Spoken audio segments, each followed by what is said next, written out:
Okay. I think we're live. Looks like we're live.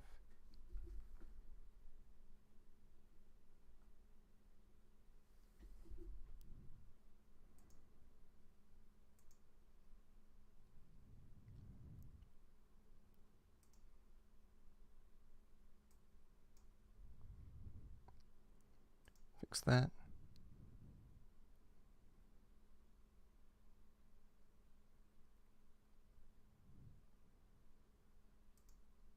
Okay.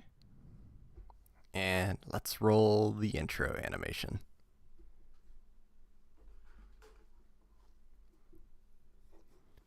This is something that I work on every week and try to increase the quality gradually. There's a lot of stuff still wrong with it, but like the first major upgrade I had was I replaced the gray sky texture with a static image, and the static image is moving at the same rate as the camera, so it looks like it's in the background the whole time.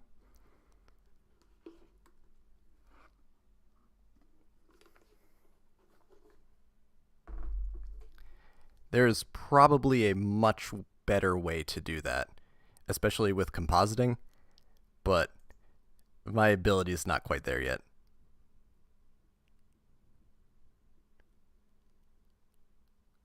Hello, ooh, rain, ooh. Not sure if that's a face or a sound. Thank you for coming back, Mr. Metal. And Bobby Barrow, here we go. Yeah.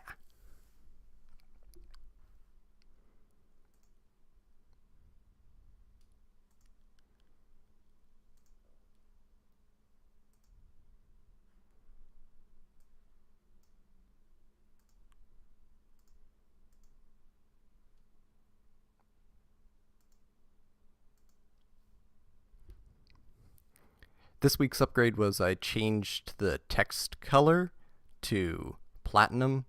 It's a different hex code. I think I went from FFC125 to E5, E4, E7 might be platinum. Doesn't matter. I outlined the text with another layer. It's duplicated and then slightly extruded with a black material instead of the platinum material, so hopefully it looks a little better. Next time I'm probably going to adjust the lighting because it just doesn't have the effect that I want. It's like a focus spotlight on the next pack, and I think it'd look a little bit better if it moved back and forth, but I'm not sure how to do that. Looks pretty slick. Thank you. I'm getting a little better with Blender every week is the goal. But man, I am getting upstaged. If you haven't seen the most recent Jason Graves video, he does this sort of thing in Google Earth. Like, he didn't use Blender. He did an entire animated video in Google Earth, which is crazy. I have great admiration for that level of commitment. But I can't do that. I'm just increasing the skill a little bit each time, and I like having something that I can move forward. Definite goal. And by the end of this, I'm hoping I'll get a nice animation that I can just put on the channel, or maybe the second channel, that just covers every US product release. And I think it'd be cool if the packs actually opened and we get to talk about the new cards, or at least the interesting new cards that come out of each set, but that might be way far down the line. It's really interesting though, because the early sets, they have entirely new mechanics introduced in each set, like trap cards, counter traps, continuous spells, ritual spells. These are entirely new mechanics that we take for granted now, but can you imagine in 2002 just seeing the game open up?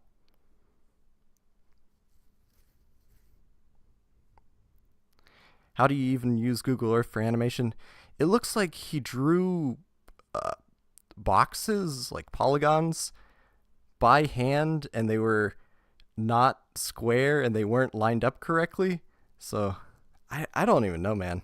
He had planes that he put textures with images and things, and people have so much dedication.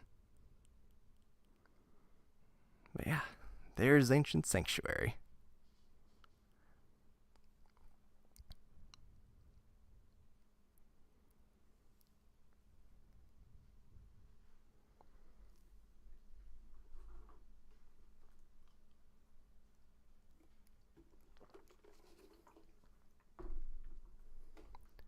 Before we get there, though, I'm going to actually start up with some housekeeping. Oh, that is the wrong one. I labeled them, and I'm still clicking the wrong one. I thought about it, and the fact that these cards from last week didn't get onto a list just makes me feel a little weird. So I think they're going to get a proper review 1 week later. We already talked about their relative impact prior to Invasion of Chaos, but now they're getting an official tiering, and it's just these 3 cards. Everything else is actually from the more relevant sets, all of them that we were just featured. So we've got World Championship, the 2 starter decks, which I keep calling structure decks, Dawn of Destiny and Power of Chaos Kaiba, and I cannot figure out if there was any packaging affiliated with it, but Card of Sanctity was first released as a Kids WB promo. No idea how you actually received it. I don't even know where my Card of Sanctity came from. I don't even know where it is now. But if anyone knows, I might find a better picture and put it on the thumbnail. Actually, I'm using the other thumbnail, but a lot of sets to cover just before we get to it.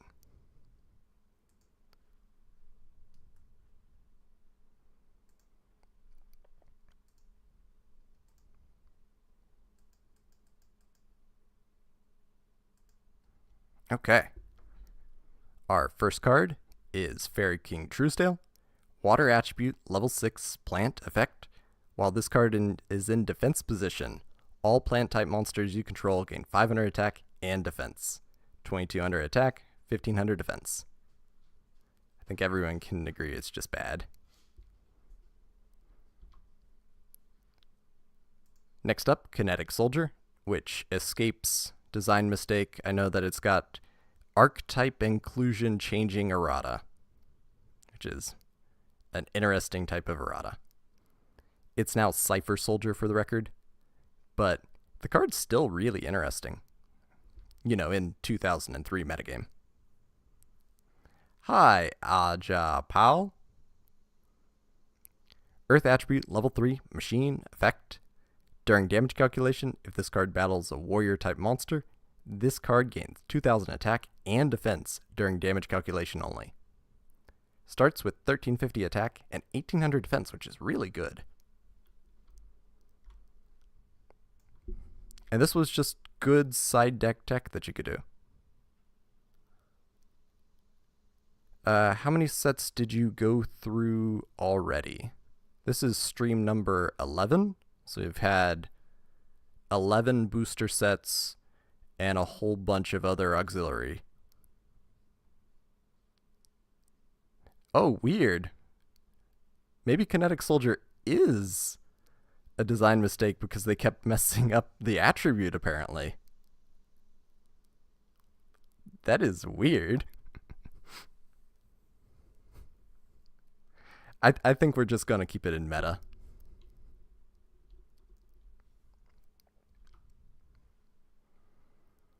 Finally, we have Slate Warrior, and I realize there's a very subtle alteration in the artwork if you look from the OCG to the TCG. I did a small disservice in not showing you the OCG artwork, which is on the list. So here it is. But Slate Warrior is a level 4 wind attribute fiend flip effect monster. With the flip effect, this card gains 500 attack and defense. If this card is destroyed by battle, the monster that destroyed it loses 500 attack and defense. 1900 attack, 400 defense, and just really strong. This card was even on the ban list. It's so strong. Interesting. Cypher Soldier was a staple in Duel Links against 6 Samurai decks. Interesting.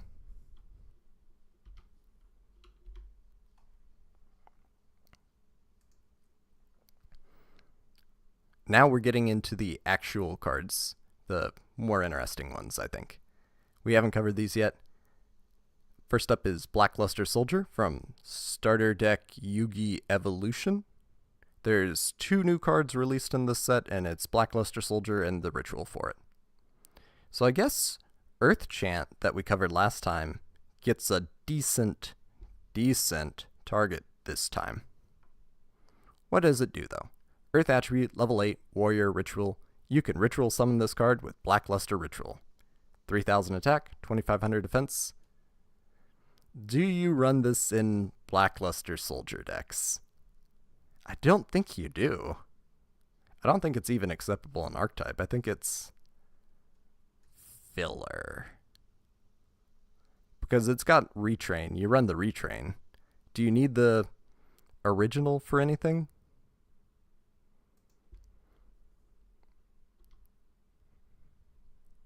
The ritual spell that goes with it is Blackluster Ritual. This card is used to ritual summon Blackluster Soldier. You must also tribute monsters from your hand or field whose total level equal 8 or more. Put it right next to the soldier.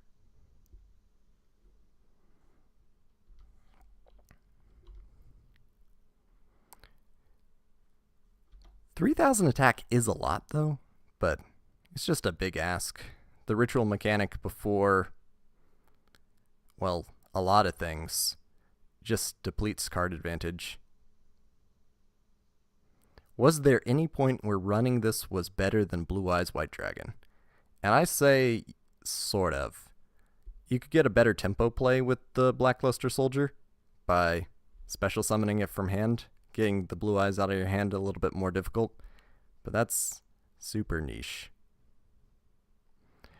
I honestly think that the Blackluster Soldier was supposed to be the counterpoint to the Blue Eyes White Dragon in the manga, but things changed. And we got Dark Magician as Yugi's ace, which is fine.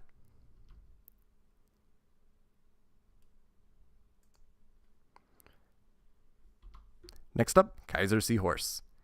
And this card is really weird for some reason.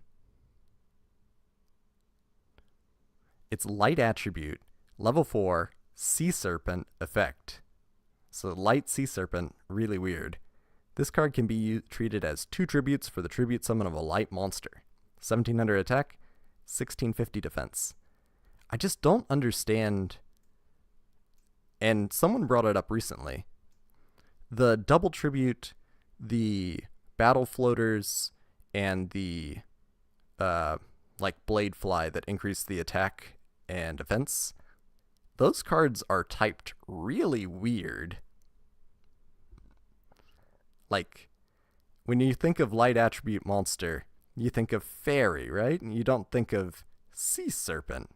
When you think of water, you might think of sea serpent, but I don't know, it's just really weird. Why is Mother Grizzly the water one? It's a very strange choice.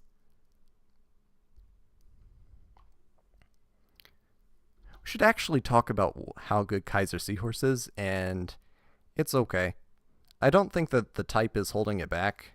I think the attack points are a little bit too high, though, because you can't use Shining Angel to float into it. That'd make it a little easier, then you could maybe tribute summon from your hand with it. But right now, it's just a big, beefy monster. I guess you normal summon it, and you can beat over things, and yeah. It also just got a retrain for Blue Eyes. That's true. I think like Kaiba Man, which comes out at some point, just completely outshines Kaiser Seahorse. There's not a lot of light monsters that you even tribute with this. I guess you could get out Guardian Angel Joan, but I can't think of any other good light attribute to tribute monsters. Wingweaver? But Wingweaver's vanilla. I I think Mother Grizzly is the water tutor because bears catch fish. Then why not make it a fish? Some bears hunt in the river, I guess. Okay. Why not make it a sea otter? Otters are in the water. And I know that there is an otter card much later, but it just boggles my mind. Next up, Shadow Spell. Activate this card by targeting one face-up monster your opponent controls. It loses 700 attack. Also, it cannot attack or change its battle position. When it leaves the field, destroy this card. I think it's pretty good on release. I think Fiendish Chain just hands down better in every way. But I think it's a cool idea. I think Konami is overestimating how relevant battle positions are, and that's a pretty obvious theme when we get to Ancient Sanctuary. There's a lot of cards that just change battle position, but not like Book of Moon or Book of Eclipse.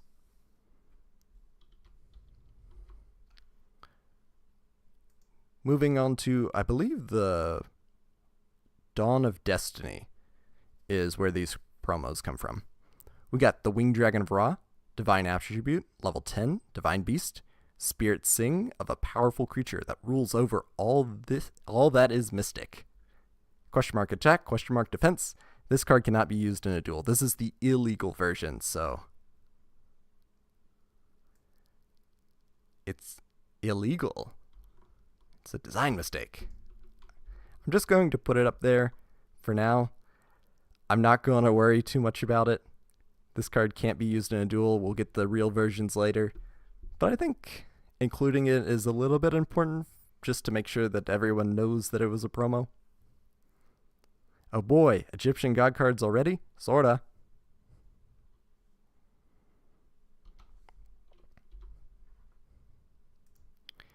I am so on the fence about Dark Sage. Like, I keep thinking about it. Looks like level 8? No, just level 1, 2, 3, 4, 5, 6, 7, 8, 9. Level 9. Really weird. Dark Attribute, level 9, Spellcaster, cannot be normal summoned or set, must first be special summoned from your hand or deck by tributing one Dark Magician immediately after applying the effect of Time Wizard in which you called the coin toss right. Wow. That's definitely a condition. When special summoned this way, add one spell card from your deck to your hand. 2800 attack, 3200 defense. Yep. The strategy for this card is just win the coin toss. It's that easy. I don't know if you ever run this. The effect is so good, though. Just get to search any spell card from your deck. That's amazing. That's whatever you need right now. That's your Monster Reborn. That's your Change of Heart. That's your Premature Burial. That's a whole bunch of different cards that you could get immediately. That's your Harpy Feather Duster. That's your Raigeki. That effect's really good. And the condition is okay. It's just that the Time Wizard risk is really, really high, is the problem. I like how it specifies that you need to call the coin toss right. I guess there you could chain like Call the Haunted and then get your Dark Magician after failing the coin toss, maybe? There might be a way. Like you chain to the destruction caused by Time Wizard. It just seems like weird text.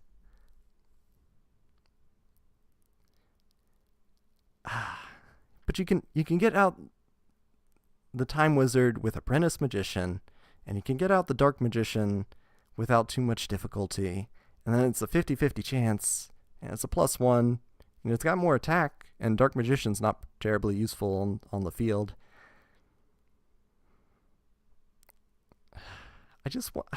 I want to put it here so bad that maybe it's the wrong decision. It's either here or here. And I'm just going to say it's a 50-50 chance, and I won the coin flip.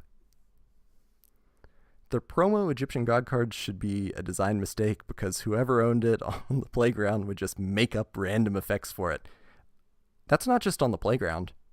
Merrick was making up random effects for the Winged Dragon. If you take my Winged Dragon, it turns into a big sphere and then you can't use it for anything. Everyone in the Yu-Gi-Oh anime is just making things up, I think. Dark Sage should be a design mistake for being a card that activates in deck. What's wrong with activating in deck? We like the Metal Morph cards. We like the new Charmer cards. The new, Awakened Charmers that can special summon themselves from deck. It's interesting. I think it's cool. I think the future of hand traps is deck traps, where you don't even need to draw them. But I don't know if that's a good direction to go down.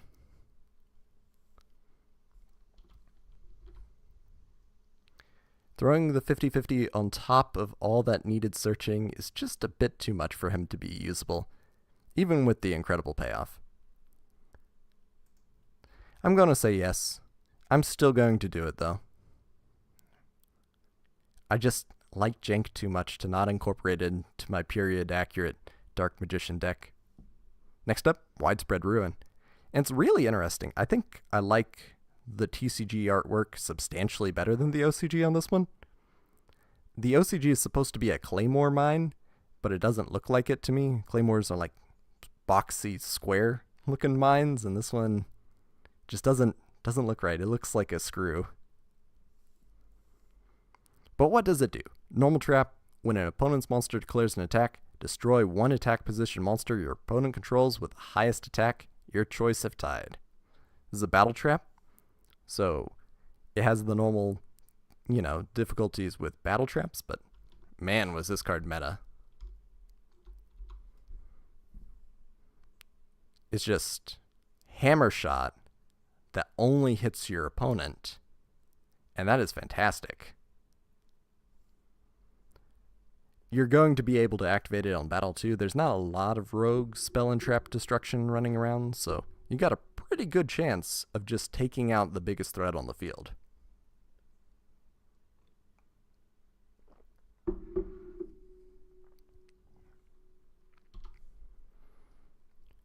Next up, we have a Blue Eyes White Dragon reprint. Really weird artwork. This is not the period accurate artwork. I mean, it doesn't really matter. They're all just the same vanilla monster, but it's weird that Blue Eyes has so many different artworks, and I think I'm just going to feature a different one every time it comes up. So, I think acceptable in archetype's fine. We've already reviewed this card, but I guess we can go over it one more time. Light attribute, level 8, dragon, normal. This legendary dragon is a powerful engine of destruction. Virtually invincible, very few have faced this awesome creature and lived to tell the tale. Tell the tale. Tell the tale. Tell the tale. Obviously, I wouldn't be one of the ones that lived to tell the tale. 3,000 attack, 2,500 defense, and you play it in Blue Eyes decks. That's it. I guess you could play it in Malefic Blue Eyes decks too. Widespread Dud is a reference to Widespread Ruin. Yeah. It's not obvious because the OCG and the TCG artwork are not the same.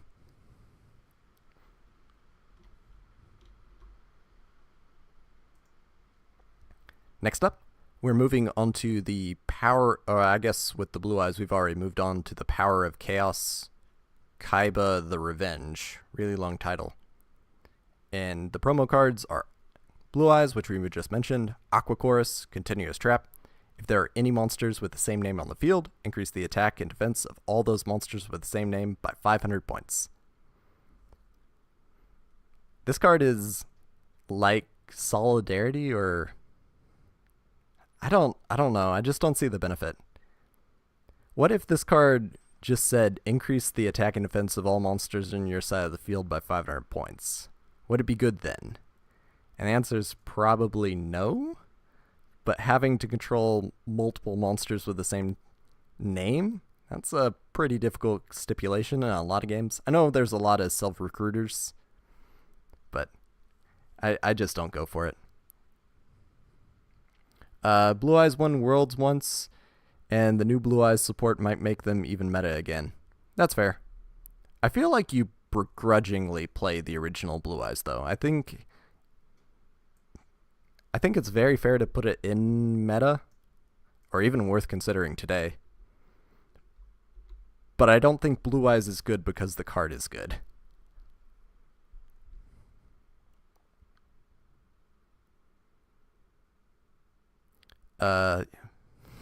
Aquarus is just a worse version of United We Stand. I can get that too. I think this card really needs a retrain. I think it'd be really cool if Seal of the Ancients got a slight buff. It's normal spell, pay 1,000 life points, pick up and see all face-down cards on your opponent's side of the field, then return them to their original positions. The effects of the face-down cards are not activated. Because they're just not activated. I like how a lot of old cards have to specify that. I think the card's bad, but if this card lets you look at your opponent's hand, or I guess a reprint that just lets you look at your opponent's hand, not a disruption tool, just information gathering, I think it'd be pretty good. But right now I think it's expensive and doesn't do a lot.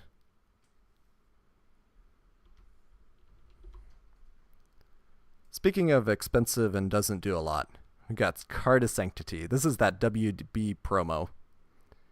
Normal spell, banish all other cards you control and in your hand. Minimum, 1 from each. So, you gotta have 1 card in your hand and you gotta have 1 card on the field before you can even activate this. Draw until you have 2 cards in your hand.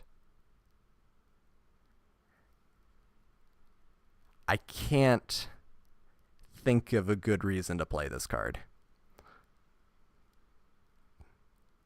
There is that one, what is it? Different Dimension Deep Sea XYZ Splash. There's that one card that triggers when it gets banished from your side of the field. That one's okay, I guess. Deep Sea XYZ Dimension Splash, maybe? I could probably find it.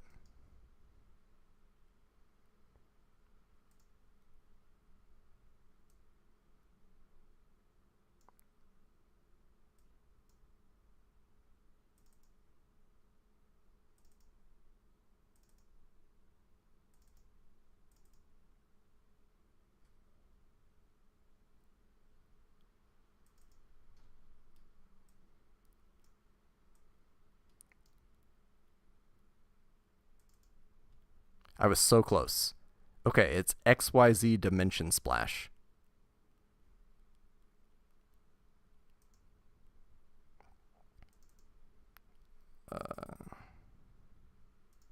See if we can get it on screen. The worst part about these things is you always think of stuff and you try to plan for your contingencies and then you think of more stuff when it's time for it to go live.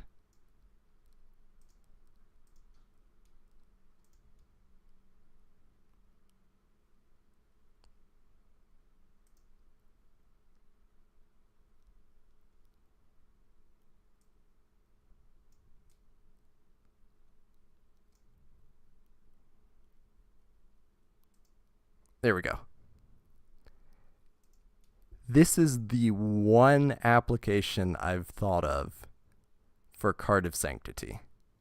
That you can set possibly multiple copies of XYZ Dimension Splash. Because if this set card is banished, you can special summon 2 level 8 water monsters from your deck. Their effects are negated. Also, they cannot declare an attack or be tributed. That effect is really good. Special summoning from the deck is great. This card's a +1. This card's so difficult to use.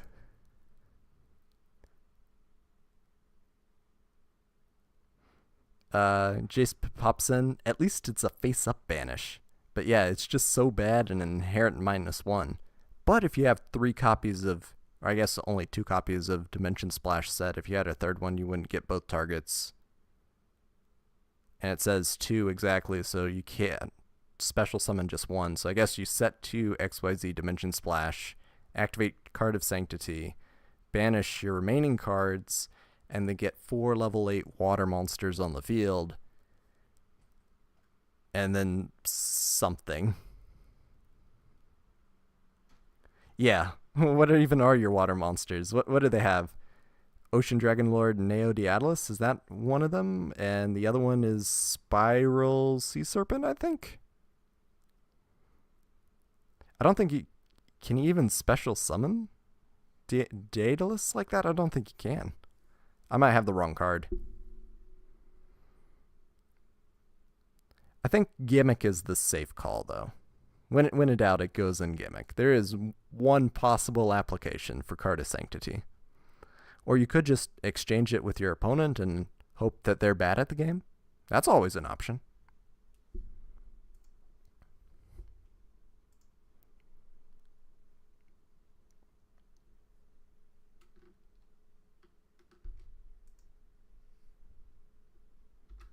Let's go to... Oh no. Where are you? I clicked the wrong button. There we go.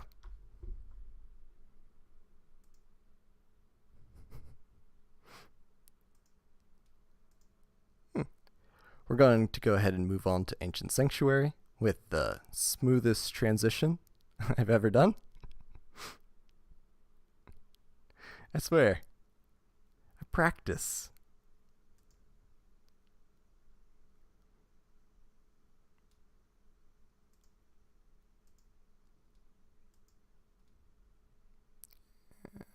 Second slideshow.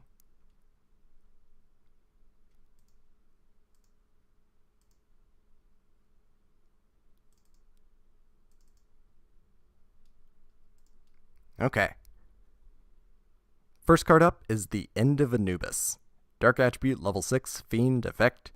While this card is face up on the field, all effects of spell, trap, and monster cards that target a cards in the graveyard or that activate in the graveyard are negated.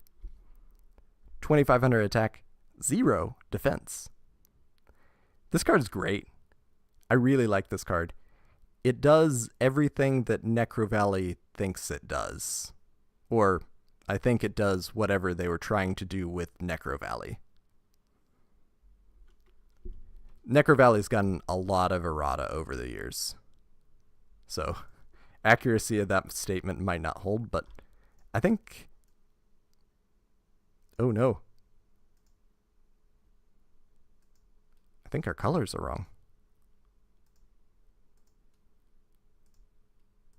There we go. I think it's easily worth considering today. It's a Monarch that you play in the 5Ds games. Interesting. Walking Necro Valley.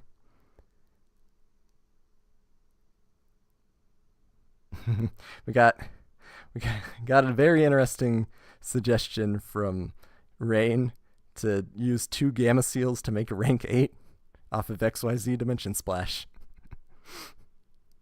I love it. But at least that makes sense. You're probably playing Gamma Seals in the main deck. But are you playing End of Anubis in the main deck? Maybe. Recently saw some play in Labyrinth. I keep saying it wrong. Labyrinth. Since it was a Fiend. Yeah. I think the type's on point. I think the attack's on point. The defense on point. 0 defense on a dark monster. Really valuable because you can get recurring nightmare value. I think... And it unlike Vanity's Fiend or Majesty's Fiend, you can special summon this card. So, it's got a lot of potential, I think.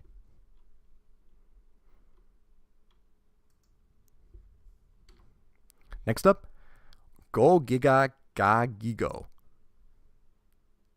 I said it wrong. Giga Gago. Water attribute, level 8, reptile. His soul long since collapsed. His body recklessly continues onward, driven by a lust for more power. He no longer resembles his former self.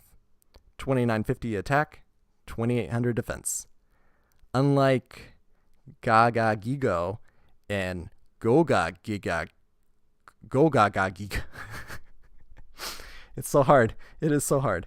Unlike Gagigo and Goga Gagigo, Giga Gago is not very good in my opinion. I don't think it's bad. I think it's interesting that you give Water Attribute a nice 2 tribute monster because they're sort of lacking. But I don't think it's particularly good. Lore, fantastic. I love it for lore.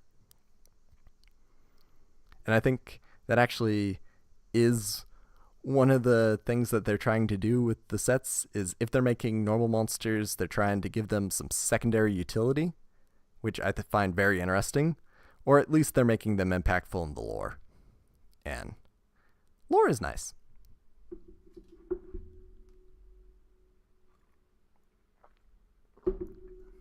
Yeah, apparently Let's bring back Dimension Splash. Have we found our target for Dimension Splash? It's all coming together. I guess so. It's a normal monster, so you get to tap into all the great normal monster support, which is in this set. But not really. This set focuses on level 2 or lower normal monsters more than anything. And some other normal monsters, like the Warrior of Zera. Earth Attribute, level 4, Warrior. A wandering warrior who seeks the sanctuary where he can gain the power of the Archlords. Archlords? Archlords.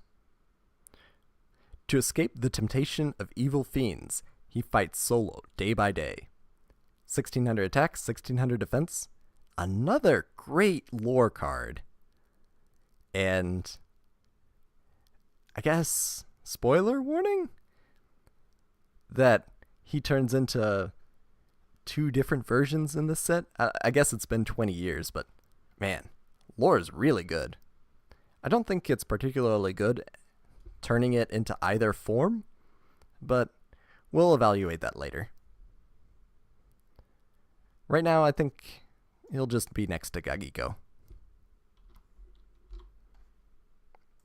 Next up, Seal Master Masai. Dark Attribute, level 3, Spellcaster. One of the few people who has gained a good command of talismans. His history is a mystery. 1100 attack, 900 defense. I really like this card, but I don't think it's good. And that's sad, because there's 2 different talismans right now. There's one spell sealing and trap sealing. I think if they made a talisman of monster sealing, it'd be really good. But I don't think that's a good idea. More lore, more outclassed normal monsters, unfortunately. Until we get to Shine Ball, apparently. Light Attribute, level 2, Fairy, normal. The soul of light covered by mystical shine. When you see its beautiful shape, your dream will come true. It's like Ho-Oh! 500 attack, 500 defense, and you know where it goes. All the way up to worth considering today.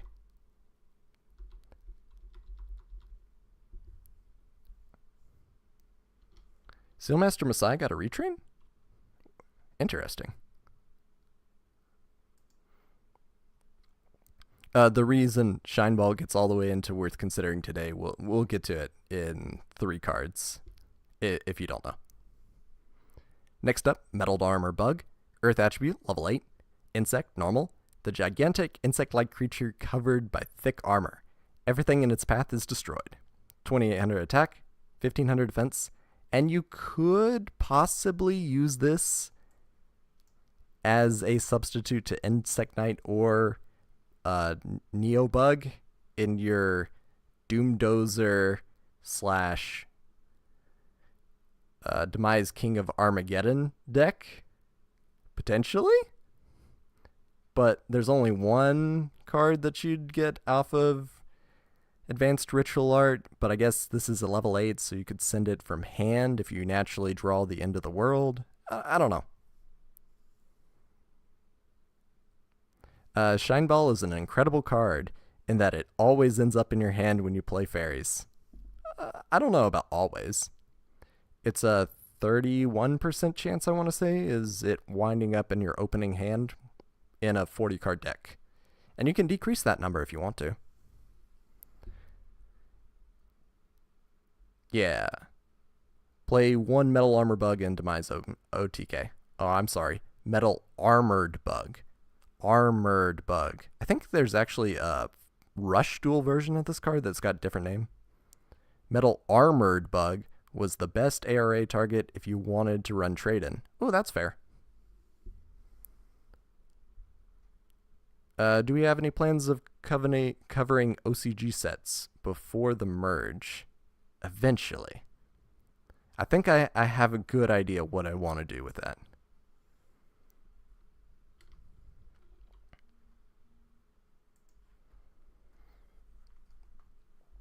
Metal Armored Bug should have been retrained for Beat Troopers. That'd be interesting.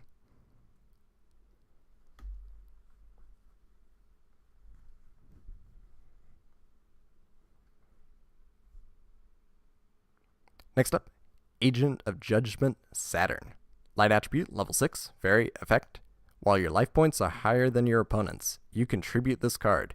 Inflict damage to your opponent equal to the difference. You must control the Sanctuary in the Sky to activate and to resolve this effect.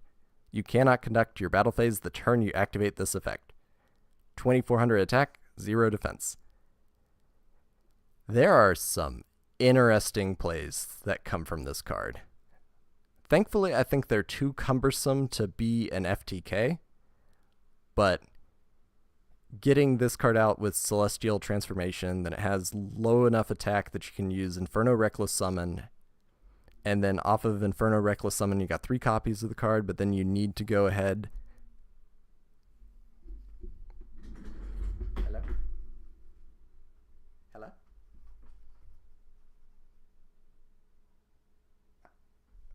Is the stream down? I'm live on my end. Might be on your end, I'm sorry. Yeah.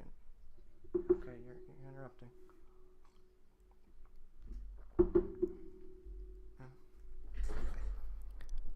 Is the stream down?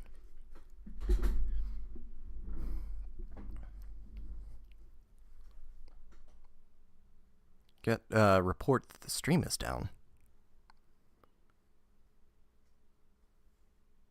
Oh no. But back to the Agent of Judgment Saturn. It's just too cumbersome. You need to get the field spell out. And I know that there's a searcher for the field spell that you could get it. Plus there's terraforming. So that's not an issue in consistency. But you need to get higher life points than your opponent. Like substantially higher life points. Which means that you need to run some cards to do that. I just can't see it as an FTK. And I think that's really good. I think that it's the much better option. That this card is not enough to have an FTK. But it could be your finisher in your deck. I think it's an interesting option that potentially you could gain a whole bunch of life points and just throw off 3 of these in rapid succession. A dime a dozen burn card. Not much else to say. That's fair. I think the only thing that bugs me about it is that it is potentially a lot of damage, and that when you get 3 on board at the same time, the damage scales really quickly. I think you need like 3,000 more life points. It's an Aromage pretending to be an agent. I don't know.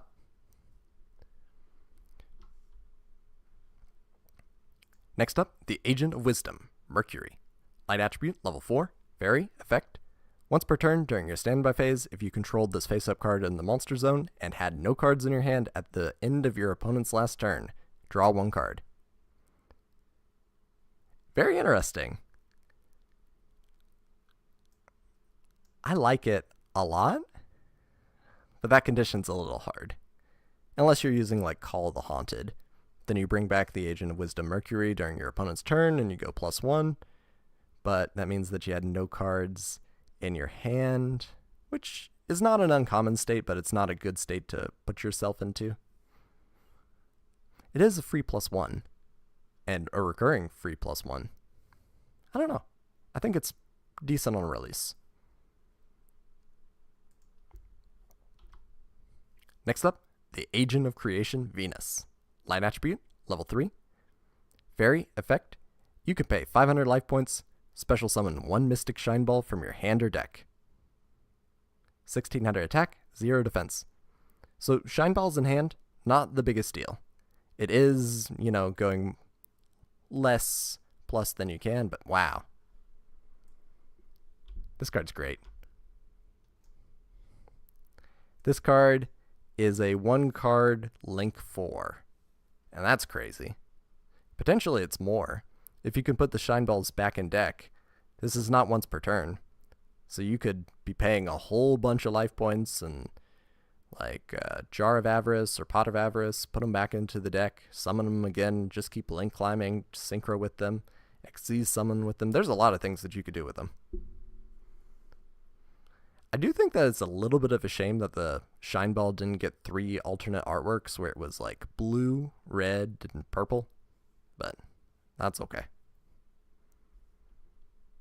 I know the video games, or at least the simulator, have done that before.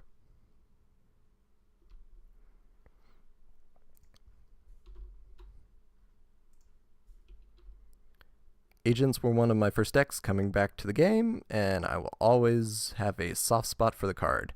Looping Shine Balls never didn't feel amazing. Snake Eye Ash is a 1-card Link 25. I know it's outclassed, but Snake Eyes are just really strong. Next up, Agent of Force, Mars. Light attribute, level 3, fairy, effect, unaffected by spell cards or effects. Wow. While you control the Sanctuary in the sky and your life points are higher than your opponent's, this card's attack and defense equal the difference.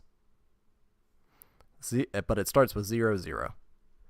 I think it's okay. I think the gimmick of having to play Sanctuary in the sky is, without the retrain, is a little tough.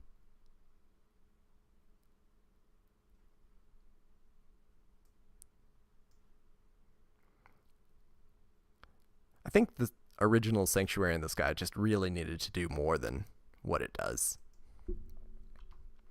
Next up, the Unhappy Girl. Light attribute, level 2, Spellcaster. While this card is in face-up attack on the field, this card is not destroyed as a result of battle. Damage calculation is applied normally. Ooh, 400 attack, by the way. A monster that battled this card cannot change its battle position except with a card effect, or attack while this card is in face-up attack position on the field. So it's like stun slightly. Ooh, we got a little bit of debate that Mars is almost good and should be acceptable in archetype. Do you play Mars in your agent deck? I don't know. Unhappy Girl, though? Really bad, I think. You just gotta wait for your opponent to crash into it, and then it doesn't do very much. I think just running Shadow Spell is significantly better. Next up, Soul Absorbing Bone Tower. Dark attribute, level 3, zombie, effect. If you control another zombie-type monster, your opponent cannot target this card for attacks. Each time a zombie monster is special summoned, send the top 2 cards from your opponent's deck to the graveyard. 400 attack, 1500 defense. I think this card's only useful in FTKs. You can special summon a lot of zombie monsters. And it's not even special summon from the graveyard, it's just special summon in general. And getting 3 of these out on the board, you need to special summon... Well, I guess you have 1 out on the board, and then it special summons the other 2. Your opponent drew 5 cards, so I think you need to special summon 10 more? 10 more times, and 10 more times is not that hard.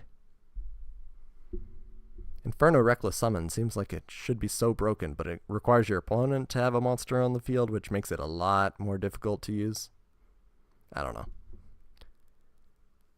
Unhappy Girl is unhappy in her other cards as well. Oh, that's sad. They should make a Happy Girl.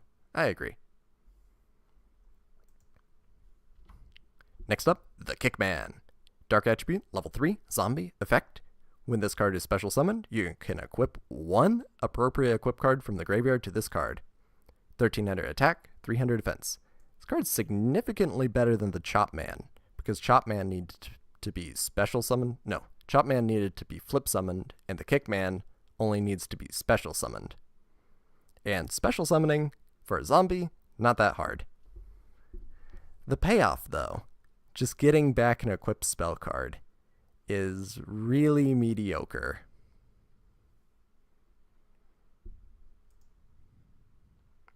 I don't think it's particularly good, but I think it's interesting. I think it's just filler outclassed.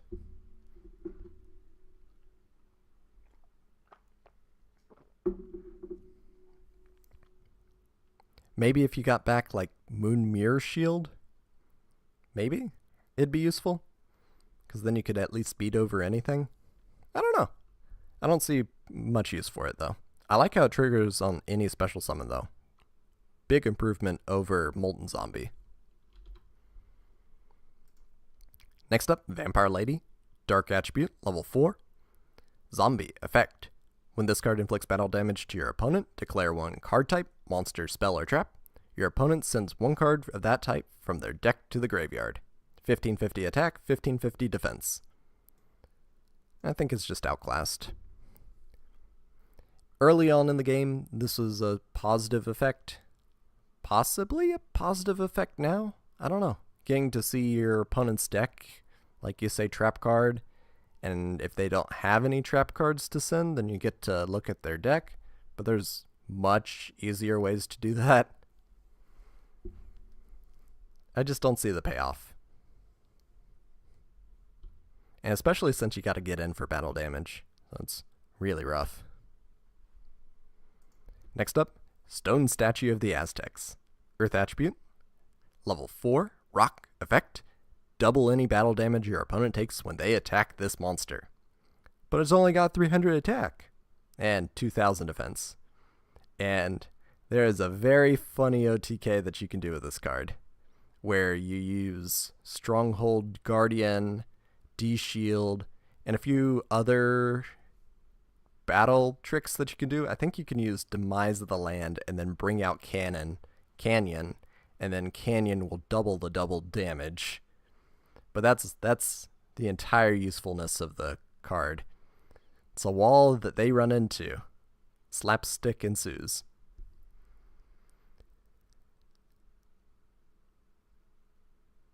We got Vampire Lady listed as one of the worst level 4s in the entire game? I don't think it's the worst. You can tap into the vampire support at least. I gotta think about that. I think like Mermaid Knight is a worse level 4. I think a lot of cards are a worse level 4. I think Avatar of the Pot might be a level 4. No, it's a level 3. Which is fine. Next up, Rocket Jumper. Earth Attribute, level 3. Rock. This really confused me. I thought that it was supposed to be a warrior, and then I realized rocket. Is it a pun? It might be a pun. Rock effect. If the only cards on your opponent's side of the field are defense monsters, this card can attack your opponent's life points directly. 1000 attack, 800 defense. I think it's a little bit weird that it doesn't say if the only monsters that exist on your opponent's side of the field are in defense position. So this means if they have spell or traps, it can't attack directly. And that's sad. I think the card's just bad. There is a much better direct attacker coming up. Not one of the worst. Listed as the worst level 4 in the entire game for Vampire Lady. Wow. the entire game.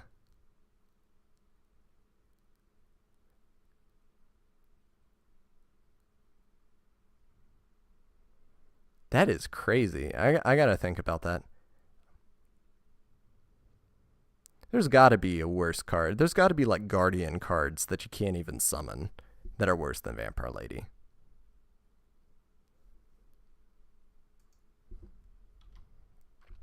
Next up, Avatar of the Pot. Earth attribute, level 3, rock, effect, send 1 Pot of Greed from your hand to the graveyard to draw 3 cards from your deck. 1200 attack, 1300 defense. Hey, you can use Avatar of the Pot and get around your opponent's spell canceller. Is that useful? No? Like, we're going to ignore Pot of Greed going to 1 and then being banned for most of the history of the game. But I don't know. JiuJitsu is a contender for the worst level 4 in the game.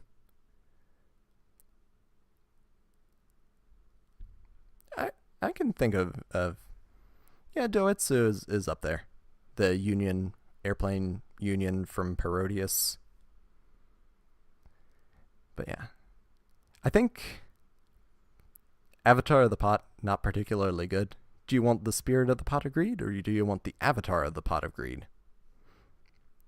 I think you want neither. Next up, Legendary JiuJitsu Master. Earth attribute, level 3, rock. They love rocks in this set. A monster that battles this defense position card is returned to the top of the owner's deck at the end of the damage step. 1300 attack, 1800 defense. So it might actually survive an attack. And this card was meta, which is pretty high. It's just a nice disruption tool. It's also level 3, so and 1300 attacks, so it actually does get under Gravity Bind or relevant in this set, level limit area B. I think that's interesting. Just a pretty solid removal, and it's on a rock for some reason. Also looks like a warrior, but I guess rocks are the theme for this set. Next up, Gear Golem the Moving Fortress. Earth attribute, level 4, machine, effect. Once per turn during your main phase 1, you can pay 800 life points. Why is it during your main phase 1? Hold on, we'll get back to that. You can pay 800 life points. This card can attack your opponents directly this turn. 800 attack, 2200 defense. Why does it have so many defense points? But we'll get back to that too. Why is it during your main phase 1? What if you did it during your main phase 2 after you've already had your battle phase? Is there a reason why this text exists on the card? I don't understand that. Back to the other thing though. 2200 defense is crazy. This card actually has OTKs affiliated with it, where you need to Sword and Shield, and then limiter removal, and then limiter removal. And since this card can attack directly for 800 life points, bam. It's a one-shot for your opponent. Not a consistent strategy, but it's really interesting. I don't know why they made it like this, though. Yeah, you can't attack in main phase 2. I just don't understand.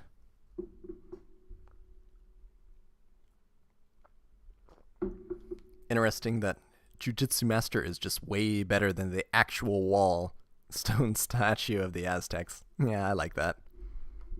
Oh, your Golem could potentially be a wall too, I guess. If you did it for its intended purpose. I just don't understand the direct attack. I think this card, Power Creeping Battle Footballer and Soul Tiger, is enough for it to be considerable at the time, but they just had to go the extra mile. Next, KA2 Death Scissors. Dark attribute, level 4, machine, effect.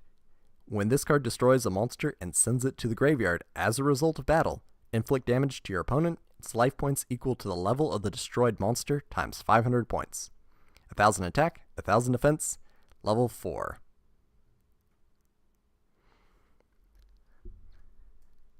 I think it's just bad. It's going to be so hard to actually get in with this card. Main phase 2 is after the battle phase. You can't attack directly. I agree, but I don't know why the card needs to tell you that. Like, your Golem, it feels like it has redundant text. But maybe it's just me. Great artwork on Death Scissors. I can agree with that. It's got a pun that's sort of translated. Like, obviously, Death Scissors got a little bit butchered in the translation. But katsu is like crab, and cut, like a combination. It's a pun on crab in Japanese and cut. So it's got scissors and it will cut you. And I think that's a little cute.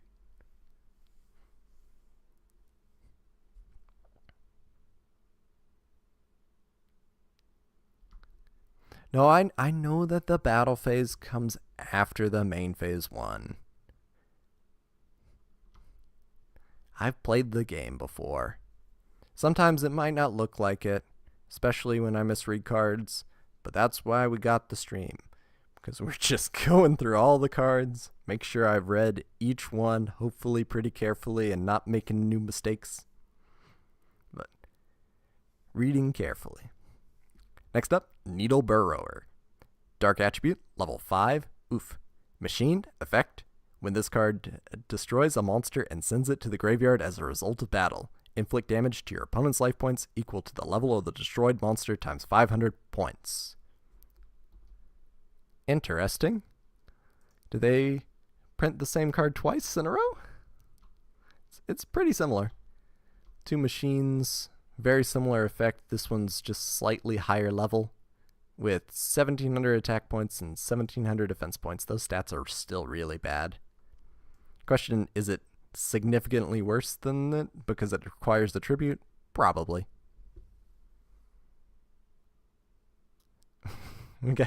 we got Yardship, who's only here to cheer on enemy controller. Ooh. I see it, but it's going to be a little while till we get there. There are other decent cards in the set. There's some really decent cards in this set, I think.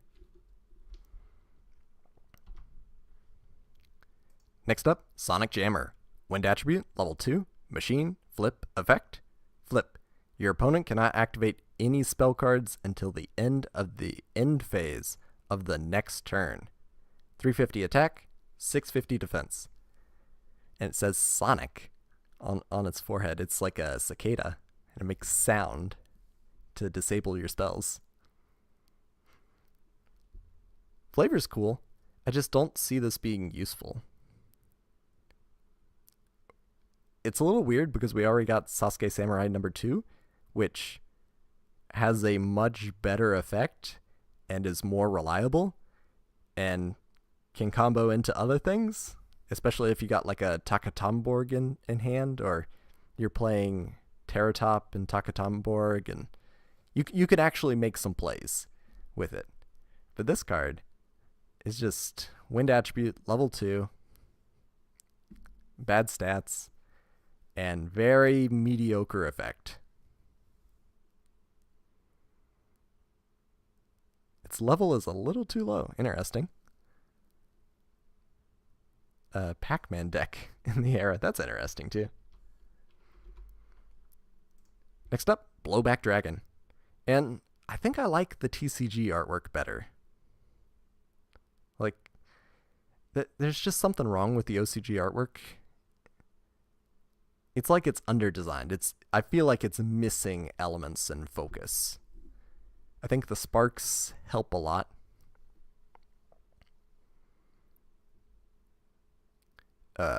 What is it? Dark attribute, level 6.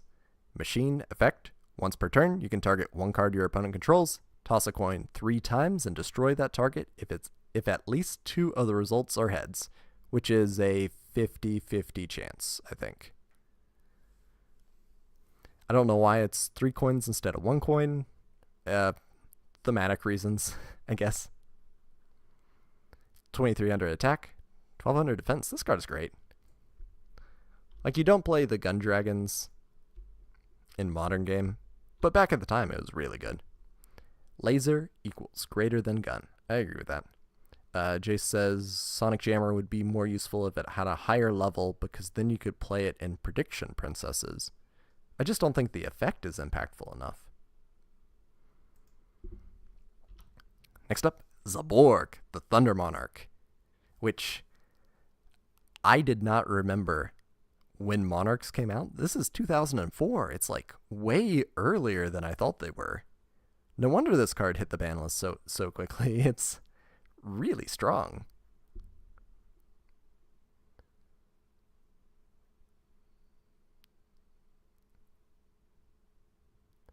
Interesting. Blowback Dragon was a great member of the Benchwarmer Monarchs, the early 1 tributes that were pretty good, but not quite up to snuff.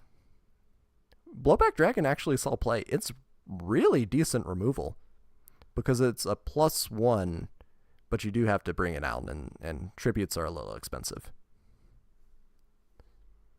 It's an unreliable +1, but it can hit monsters or spell and traps. So you get out of your opponent's gravity bind, you get out of level limit area B. The card had a lot of use, and it was meta at the time. But you compare that to Zaborg, and, you know, light attribute, level 5, thunder, effect. If this card is tribute summoned, target 1 monster on the field, destroy that target. Really strong effect. Really strong. It is targeting, destruction-based removal, but at this time, that's great. I don't think there's any immunity to targeting because I don't think targeting is a keyword. We got plus 0.5 per turn on Blowback Dragon, and I can agree with that. That makes it in line with clowns. They're plus 0.5 per turn.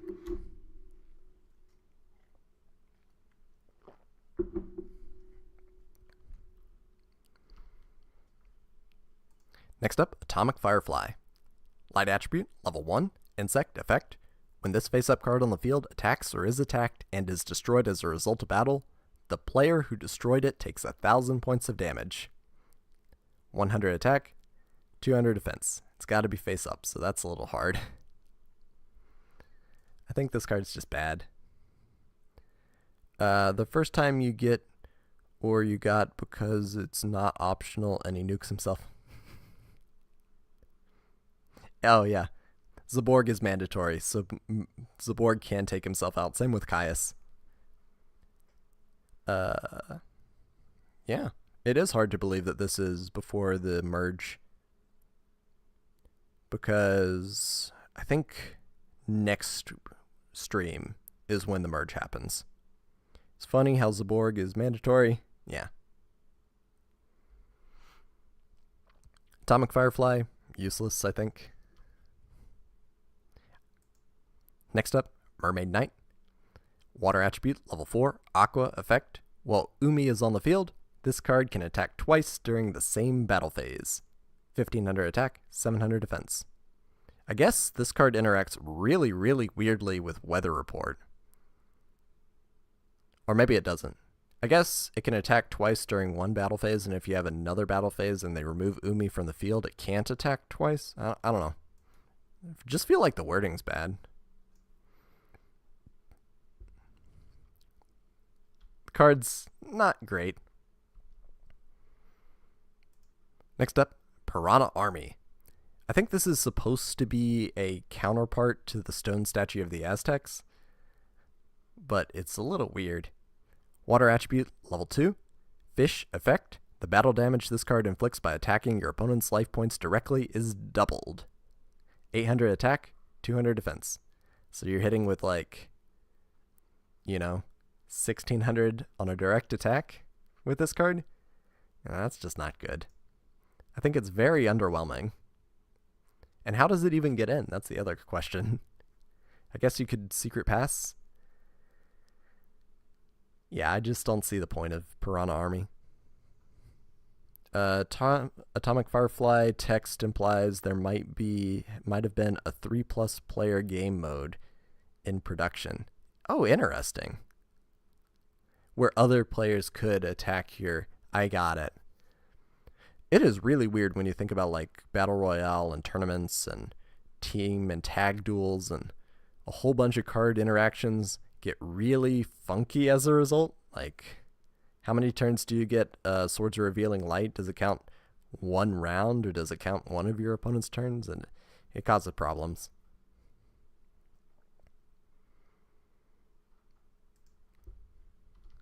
Next up, we have 2,000 Needles. And I need to pull up our previous incarnation. I think this was 2 sets ago. I want to say it was in Dark Crisis. But 1,000 Needles was pretty decent. You attack into it, it has 1,800 defense, and you take out your opponent's monster. 2,000 Needles is twice as many needles. Therefore, it must be twice as good, right? We'll see. Earth Attribute, level 5, oof. Beast effect. When this defense position card is attacked and the attack of the attacking monster is lower than the defense of this card, destroy the attacking monster at the end of the damage step. 2,000 attack, 1,800 defense. I don't get it. I don't get why this card got more attack, but not more defense.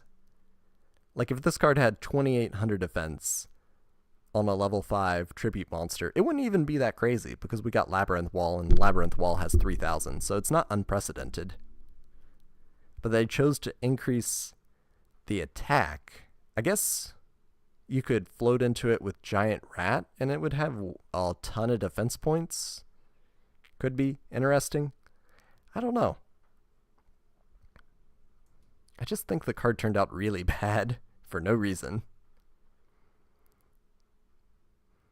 It's a shame. And eventually, like much later, we actually get 3,000 needles. And spoiler, I don't think that one's good either.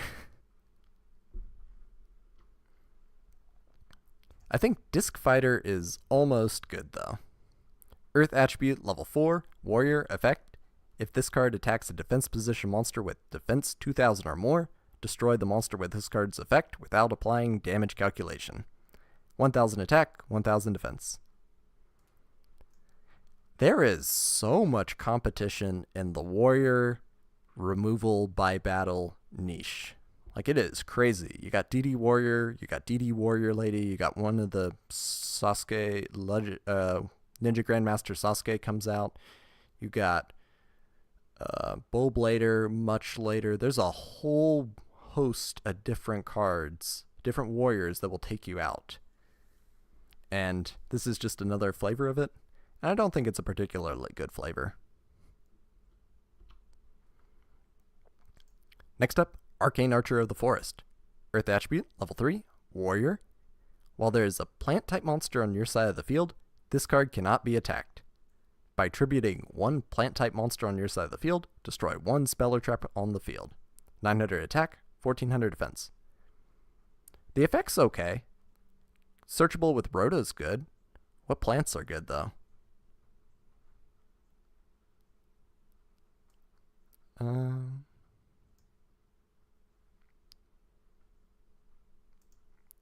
Have we discovered any new light attribute fiend type monsters for reasons? Have we in this set?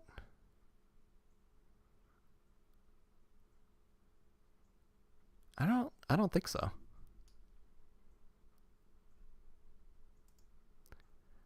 I think the Arcane Archer is a decent effect. I think tributing the plant is reasonable, but I think it's just too lacking at the moment. Next up, Lady Ninja Yay. Wind Attribute, level 3, Warrior, effect. Discard one wind monster from your hand to the graveyard. Return all spell and traps on your opponent's side of the field to the owner's hand. That's a decent disruption effect. This is level 3. It's a warrior, searchable. It's a ninja. And ninja cards are great because we get Ninjutsu Art of Transformation in this set. And I think that card is actually really good.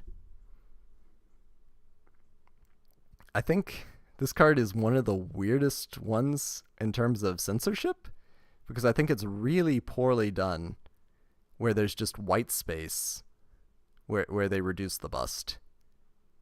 I just don't understand Konami. Like, they couldn't finish filling in the background or make the background a little bit bigger to make it less obvious.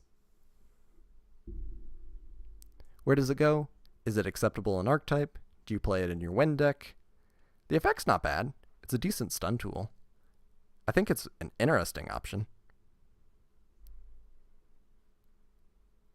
Archer is great at mixing effect with the monster's theme. Yeah.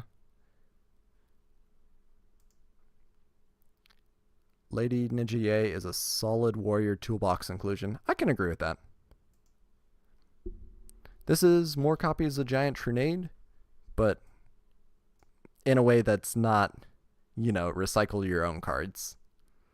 This is a decent stun tool, but it does take the normal monster. But it does require wind monsters in hand, and that's a little rough. I can definitely understand it going lower than this, though, into fill or outclassed, or even bad, but I think it's cool. I think Rhoda does so much for the game. Next up, Goblin King. Dark Attribute, level 1, Fiend, effect. While you control another Fiend-type monster, monsters cannot attack this card. So it's got the same level of protection as Soul-Absorbing Bone Tower and the next card, Solar Flare Dragon. Very interesting that there's so many in this set. This card's attack and defense become the number of other Fiend-type monsters on the field times 1,000, but it starts with 0/0. This is your win condition in Dust-On decks, where you just swarm your opponent's field with Dustons, and that means that this card gets up to 9,000 attack and you just one-shot your opponent. In fact, there's another card that we're going to come across that makes it a little bit easier too.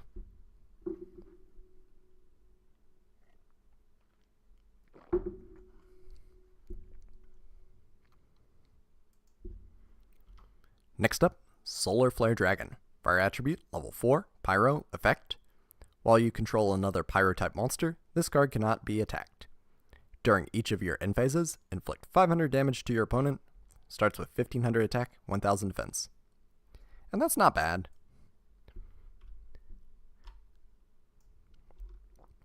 This is an okay win condition, but it's slow.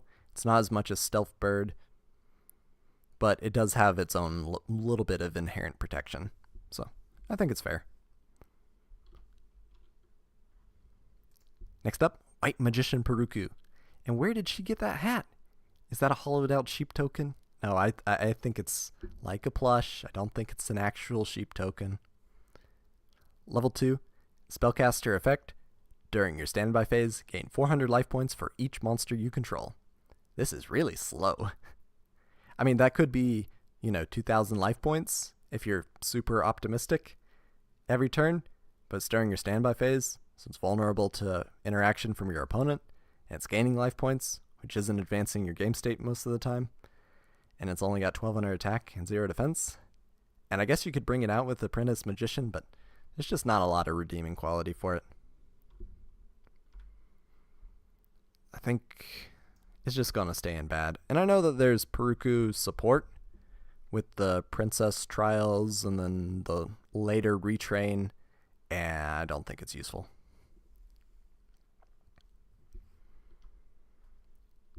Next up, cover card, Archlord Zerato. Light attribute, level 8, Fairy, effect. This card cannot be normal summoned or set. This card cannot be special summoned except by tributing one face-up Warrior of Zero on your side of the field whilst the Sanctuary in the Sky is on the field. If the Sanctuary in the Sky on your side of the field, by discarding one light monster card from your hand to the graveyard, destroy all monsters on your opponent's side of the field. Whew. If the Sanctuary in the Sky is not on your side of the field, this effect is not applied. I guess they're covering their bases in case it's on the field when you activate the effect, but by the time it resolves, it's not. It's just very weird wording, in my opinion. 2,800 attack, 2,300 defense. So, this is a Raigeki, but you gotta jump through some major hoops to get to it. I can see it being the top of bat. Well, we'll just put it right next to Warrior of Zera. I love the lore. Lore on this card is fantastic. I think Zera, Warrior Digrapher, Gagigo, there's a whole bunch of great cards from a lore perspective.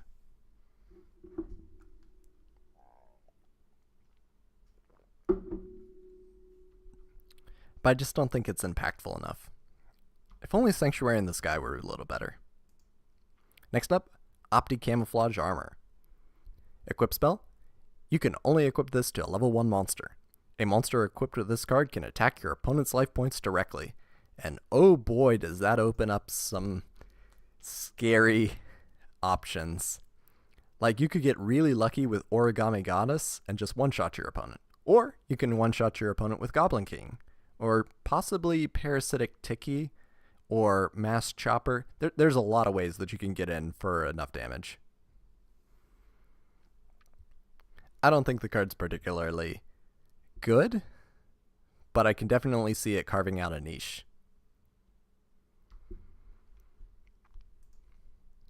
Which is pretty good for an equip spell. Next up, Mystic Walk. Quick play spell. Tribute 1 monster. Select either its attack or defense and gain that many life points. I know this card has seen meta play because of time rules. I don't want to put it in the meta category just for that. I think it's just going to be in gimmick, and I think that's how I'm going to rule cards which are specifically good because of end of match procedures or because of very niche situations. I think that's fair. You play Mystic Walk for Utopia FTK. King of the Skull Servants can attack directly. That's another good option for Opti Camouflage Armor.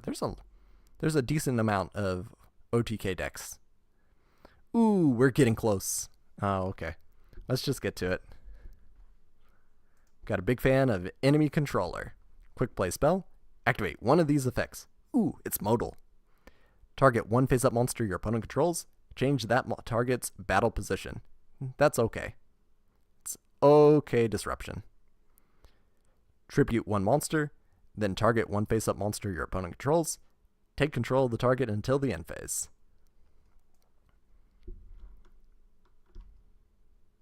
I think it's worth considering today.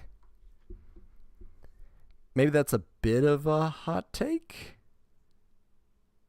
but I think the combination of two different effects, taking control of your opponent's monsters, is pretty much almost always great, but it does target, so sometimes it's good, sometimes it's not that good, and it's meta dependent. But I think there are some very interesting things that you can do with it. One, it tributes, so yes, it procs some of your tribute effects.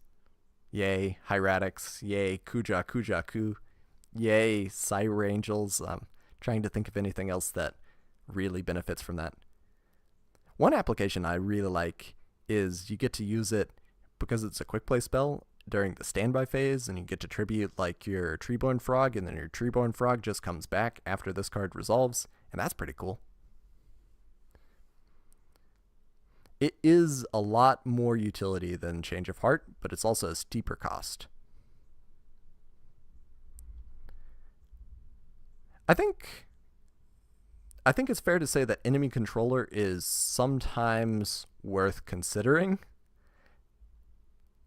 I think it's one of those cards that you keep in the back of your mind. Ooh, you can use it while going second in order to dodge Infinite Impermanence. Yeah, that's a good option.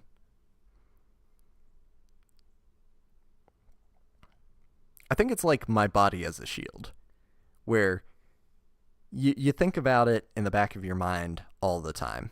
Or maybe that's just me. Next up, Burst Stream of Destruction.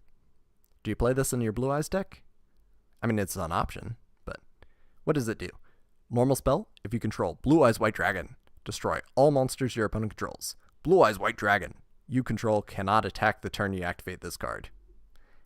I actually thought that Dark Magic Attack and Burst Stream of Destruction were older, that they had already been released, so I don't think that Dark Magician is at peak performance quite yet, but after this set, surely it's going to be a good deck. But we're not talking about Dark Magician, we're talking about Blue Eyes. Do you run this in your Blue Eyes deck? Possibly.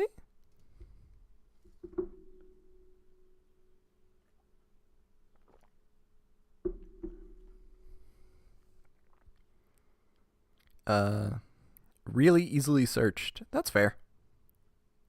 I don't think that the downside is bad at all, because I think you get your Blue Eyes onto the field, and then you just link up with it, or you got some other ways to deal with your Blue Eyes. I think the battle phase restriction is completely reasonable on Burst Stream of Destruction. I think the real weakness of the card is that it's destruction-based removal. I mean, this is more copies of Raigeki, and that's not bad, but it does have a little bit of a hoop to jump over. Outside of your Blue Eyes deck, of course.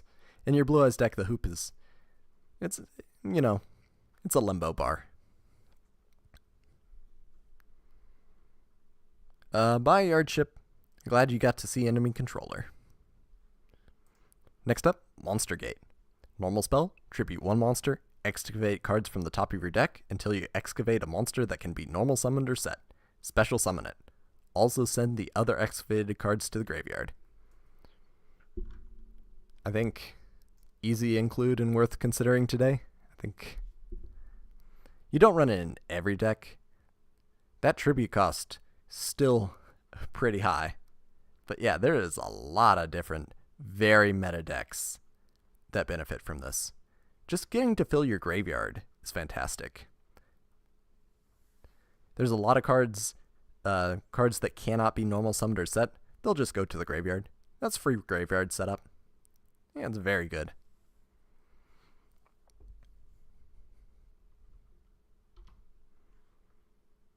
Next up, Amplifier, and we need to get this on screen, because Amplifier is a weird card. It's had errata, but the errata is like terribly insignificant. So I got both versions. I'm going to read the most updated version because I'm not even sure if this counts as effect changing errata. I think it's just trying to clarify what the card even does, because that's confusing. So, Amplifier, equip spell, equip only to Jinzo. This card's activation effect cannot be negated. That is really good. The equipped monster's effect, trap cards, and their effects on the field cannot be activated. Negate all trap cards on the field. Becomes, your opponent cannot activate trap cards or their effects on the field. Negate all trap effects that your opponent controls. So the idea is to try to make it one-sided. When this card leaves the field, destroy the equipped monster. And you can start to see that this card can cause infinite loops, as Mo points out. If control of this card shifts, it can cause problems. Imperial Order Jinzo Amplifier causes an infinite loop. Yeah. I think the way that infinite loops are resolved right now is that Amplifier would just self-destruct. But if Amplifier self-destructs, that means the Jinzo goes with it. I think this card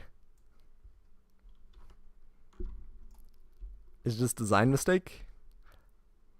I can see what they were trying to do, but they just made it way too complicated. Make your Jinzo one-sided. Excellent. Did they accomplish that?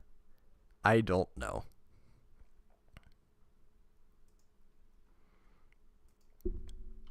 Next up, weapon change. Continue a spell once during your standby phase, again with the standby phase. you can pay 700 life points and then target one warrior or machine monster you control. Switch the current attack and defense of the monster until the end of your opponent's next turn. This card's just worse than Sword and Shield, arguably.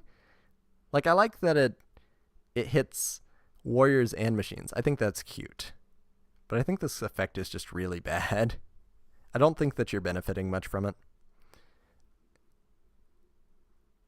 Yeah, the combo with Amplifier is Snatch Steal and Imperial Order causes the infinite game state. And I think the way that that gets resolved is Amplifier blows up, and then Jinzo blows up, and then Snatch Steal falls off, and then you've gone -2, which is great. Anyway, I think weapon change, not particularly useful. It is sad. Next up, the Sanctuary in the Sky. Oh, we've mentioned this card a few times. Field spell. Battle damage to the controller of a fairy monster from a battle involving that monster becomes 0.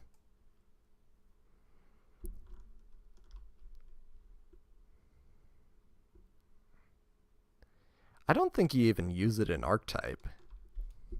Like, there's a lot of cards that want the Sanctuary in the Sky, but the effect is just not impactful at all. Go with the Retrain.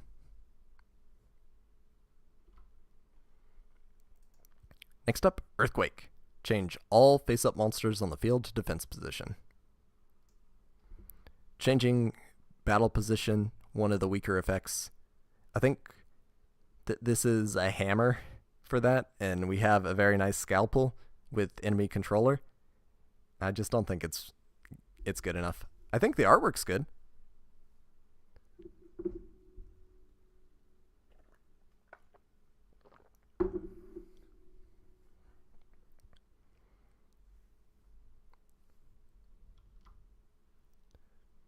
Next up, Talisman of Trap Sealing. This is the card that works with Sealmaster Masai. You can only activate this card while there is a face-up Sealmaster Masai on your side of the field. Oh, while this card is face-up on the field, trap cards cannot be activated and the effects of trap cards on the field are negated. When Sealmaster Masai is removed from the field, destroy this card. I like what they're trying to do with these cards.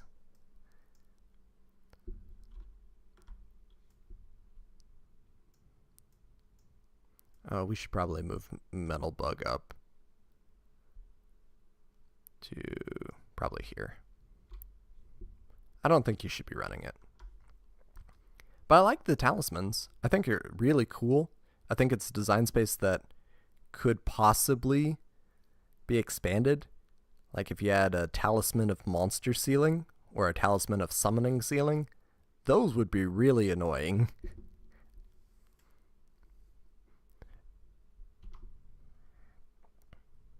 Next up, Goblin Thief. This card is actually a Goblin card. Goblin Fan, not a Goblin card. Goblin Thief, actual Goblin card. Normal spell, inflict 500 points of damage to your opponent's life points and increase your life points by 500 points. I think it's pretty mediocre burn damage. Gaining life points, I think, is a gimmick. I think I'd just rather do 300 points more damage with Ukazi most of the time.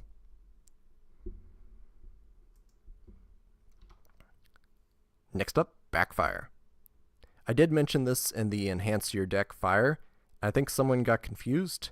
When I said that this card was worth considering running UFO turtles and ramming into your opponent's monsters, I meant in 2004, 2005. I did not mean in 2024, just to clarify. Continuous Trap. If a face-up fire monster you control is destroyed and sent to the graveyard, inflict 500 damage to your opponent. And that can add up. I think you don't play this in Fire Kings anymore, but I think at one point this was okay in your Fire King deck as some recurring burn damage. And that's the biggest praise I can give it. Ooh, we got a call for bad on Backfire. Aw. I like it, though. It's got Shopman, it's got an Apache, it's great for the lore. I will accept downgrading it to filler, though. I think that's fair. Next up, Micro Ray. And this card confuses me. Target one face-up monster on the field. That target's defense becomes 0 until the end of this turn. But the monster that they chose to represent this is Goblin Attack Force.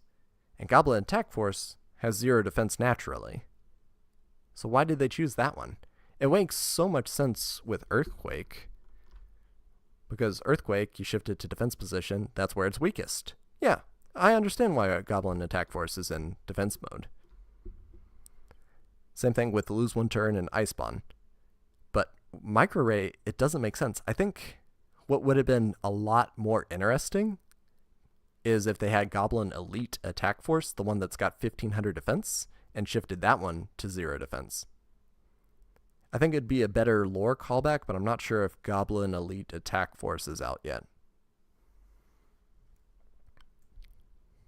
I think this card is just very bad. When we get to Shrink, Shrink's pretty good, I guess. Should have been Giant Soldier of Stone in the artwork. Ooh, that's a good call. Giant Soldier of Stone, strong for no reason. Next up, the Light of Judgment. And this card almost made the Enhance Your Deck light, but it's a Sanctuary in the Sky card, and that's why it got left off.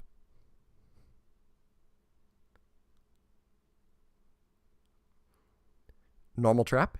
If Sanctuary in the Sky is on the field, discard one light monster to the graveyard, apply one of the following effects. Ooh, modal.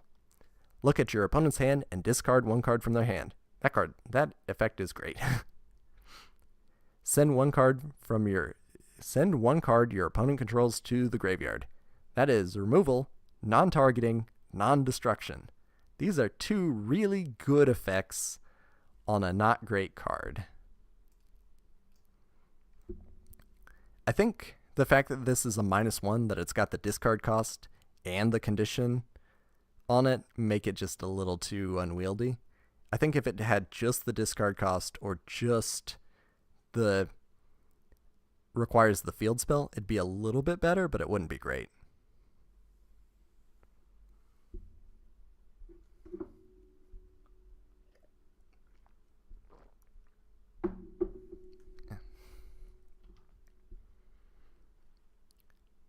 Next up, Other's Talisman. Talisman of Spell Sealing. Continuous Trap. You can only activate this card while there's a face-up Seal Master Messiah on your side of the field. While this card is face-up on the field, spell cards cannot be activated, and the effects of face-up spells on the field are negated. When Seal Master Messiah is removed from the field, destroy this card. I think it's fair to just put it right next to the other one. I think this one might be a little bit better. Stopping your opponent's spells is a little bit more impactful than stopping their traps. Arguably. It's not bad. I guess it literally is in the bad tier, but the effect is good. The idea is good. Maybe if Messiah was a little bit stronger, maybe like 1800 attack, then this could have at least done something on release. But right now you're summoning a normal monster with really bad stats in order to pull it off. Next up, Wall of Revealing Light, Continuous Trap. Activate by paying any multiple of 1000 life points. Monsters your opponent control cannot attack if their attack is less than or equal to the amount you paid.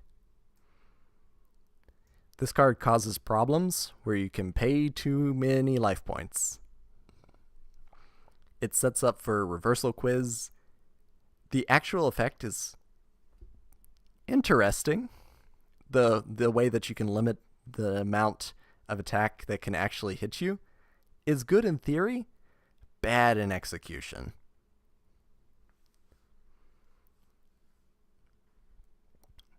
This card is almost a design mistake. We got a call for it to go to design mistake, and I can see that. I guess Amplifier's a little lonely up there at the top. Just the fact that it encourages degenerate play. I wonder if you can do something with these cards with the new normal monster support. I've been trying to get normal monsters to be relevant for a lot, like quite a lot. And the best is like Link Spider. You can get away with playing a few normal monsters in your deck and link climbing with them, or Shine Balls are not bad. There's one amazing normal monster support card in this set that makes me want to think about them even more, but we're not to it yet.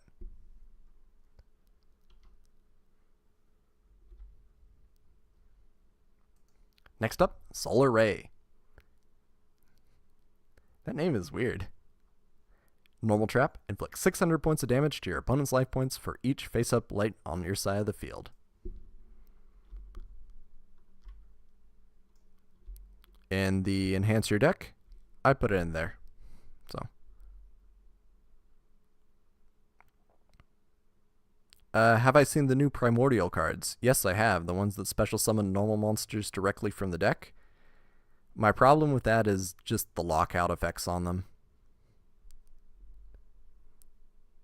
I see the potential, the lockouts are just too restrictive. I want to both play, I think that the problem with normal monsters is that they're bricks. And I think that makes them way more difficult to design around, is because you don't want them. We got Solar Ray is very bad? I don't agree with that. I think it's even worth considering today. I think it is an option for burn damage, and it can do a pretty substantial amount of burn damage in a light deck, because it's not hard to get lots of light monsters on the field. I think it's possibly a side deck card, but I still think it's a win condition. Or a secondary win condition, I guess is what I'd say. Next up, Ninjutsu Art of Transformation. Activate this card by tributing one face-up ninja monster. Special summon one beast, winged beast, or insect-type monster from your hand or deck whose level is less than or equal to the level of the tributed monster had on the field, +3. When this card leaves the field, destroy that monster. There are some interesting options that you can do with Ninjutsu Art of Transformation. It's got the Call of the Haunted problem, that if you bounce the monster to hand or if you tribute the monster, it stays on the field. But that's not bad, because then you could use, Magical Planter and draw some cards off of it. I like it. You definitely play it in your ninja deck, but I think you'd just play it in your ninja deck. I know there's Super Transformation that comes out. I like this card way more than I should, because literally any ninja plus Ninjutsu Art of Transformation means that you get Sacred Crane directly from your deck. So you tribute your monster, that puts the card at a -1, but then you draw a card, which puts it at net neutral card advantage, and you get Sacred Crane directly from the deck. I like it more than I should, but that's just me. Yeah, Trick Stars are mostly light attribute. I think they benefit from burn damage. Unexpected Die is very good for normal monsters. There's a lot of good normal monster support. Rescue Hedgehog is great for normal monsters, sort of. It supports a lot of different normal monsters, but not all of them. Unexpected Die is good, and Rescue Rabbit still really good for normal monsters, but I just don't think it's enough. Normal monsters are just going to keep struggling, because you want to give them broken support, but then you don't, and finding the perfect ratio and the amounts, and Ojama's. Are Ojama's good yet? Next up, Beckoning Light. Normal trap, discard your entire hand. Then, for each card you discarded to the graveyard by this effect, add one light monster from your graveyard to your hand. The reason that this card isn't worth considering today, I think, is just because it's a trap card. The effect's pretty good, in a few different decks that really benefit from graveyard setup, or have bricks in hand, or benefit from the discard effect, which is pretty much just Fabled, I'd guess, in terms of light attribute. I know that the Dangers and the Dark Worlds can benefit from that discard effect because it's not a cost.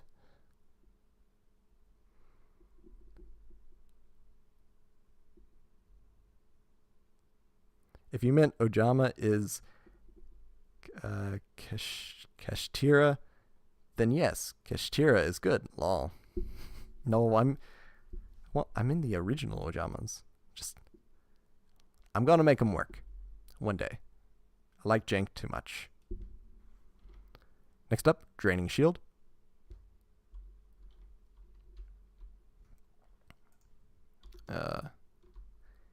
If your opponent's monster declares an attack, target the attacking monster, negate the attack, and if you do, gain life points equal to that target's attack. Normal trap. I know this card saw play at the time, but I don't think that it should have. I think that this is just worse than destroying the monster with Sakuretsu armor, dealing damage with a magic cylinder, wiping their whole board with mirror force. There's a lot better battle traps at the time that are released right now. And I think that Draining Shield is underwhelming. Negate attacks in the game if you want to just end their battle phase.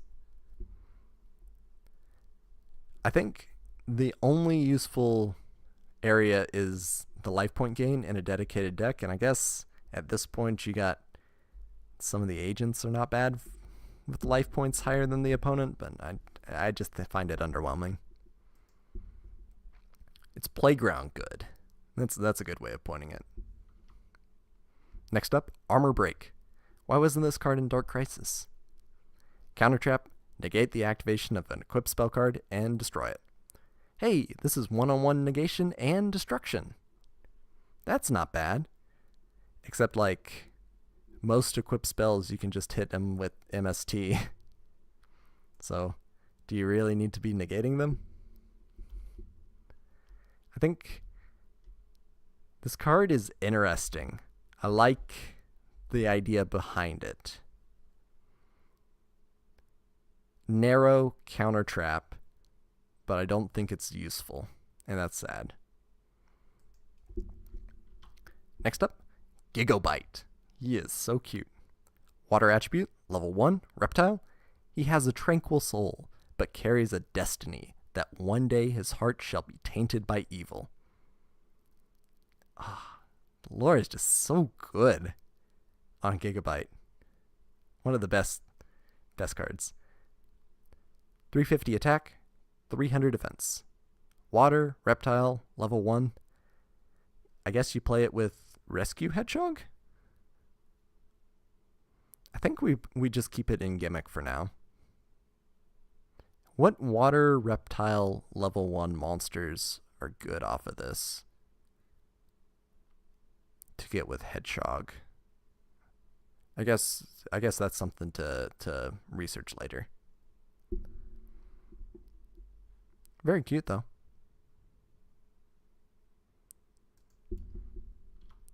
Next up, Moki Moki. Light attribute, level 1, fairy, normal, and outcast angel. Nobody knows what he's thinking at all. Sometimes he gets mad, and that is dreadful. 300 attack, 100 defense. Man, I love the lore on this card. It's referencing Moki Moki Smackdown. And this card actually has support specifically for it, and Moki Moki Adrift, where you get to discard the Moki Moki Adrift and you can add Moki Moki from deck to hand. And that's not bad. Get to fill the graveyard, get a target for some other cards to revive.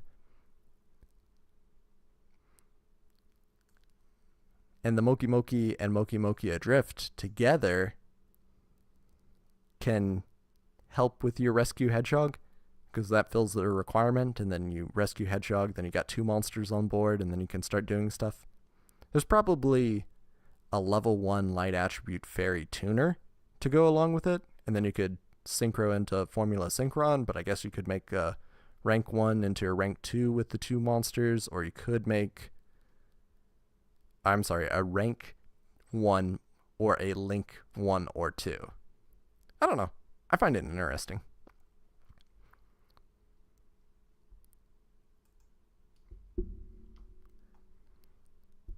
Should probably hide the Moki Moki Adrift though. Next up, Kozaki. Dark attribute, level 1, Fiend. A workaholic fiend who devotes everything to his research into languages of the dark world. His mind has collapsed because of working too hard. Kozaki's cool. I think we're gonna put these in acceptable and archetype. I think that's more fair than putting them in gimmick. Just because there are specific decks that can benefit from them. But yeah, Kozaki's pretty cool. 400 attack, 400 defense. Artwork is sick. Gotta take away the horns though. This is honestly one of my favorite characters in the Dark World story.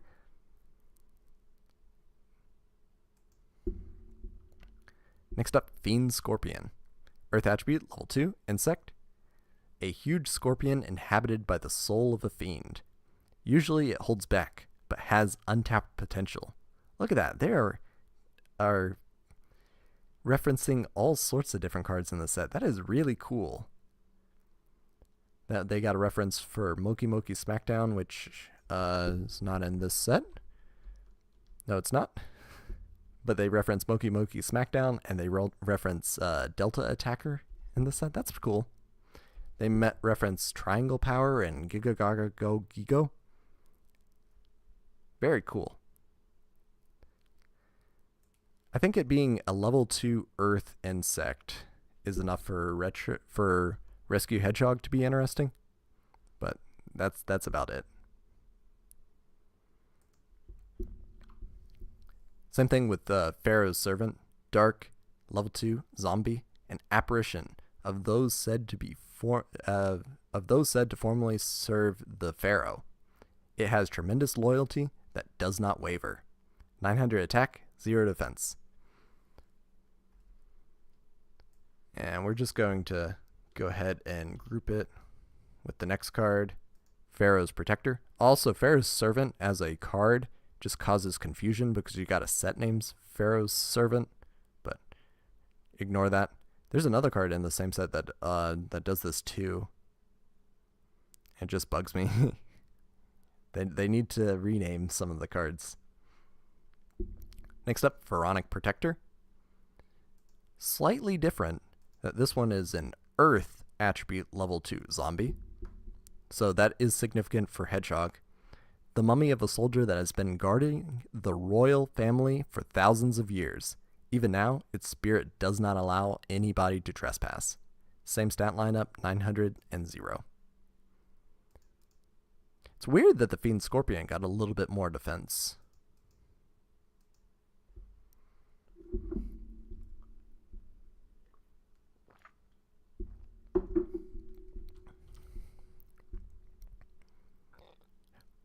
These two cards, the two previous cards, build up to the spirit of the Pharaoh. You know, you got the Protector, you got the Servant. Now we have the actual Pharaoh. Light attribute, level 6, zombie effect. This card cannot be normal summoned or set. This card cannot be special summoned except by the effect of the first sarcophagus. We'll get to it. When this card is special summoned, you can special summon up to 4 level 2 or lower zombie type normal monsters from your graveyard. And the best targets are the two previously mentioned cards. 2500 attack, 2000 defense. Stat lineup's not bad for a level 6. But the condition makes it completely untenable. Just the sarcophagus cards are really hard to use. I actually love it when they make cards named after sets like Duelist Alliance and Cybernetic Revolution. No! I dislike it because it makes it harder to search things, and it causes confusion.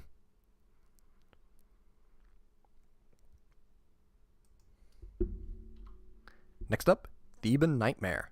Light attribute, level 4, Fiend effect, gains 1500 attack. That has a lot of attack points, while you have no cards in your hand, nor in your spell and trap zones.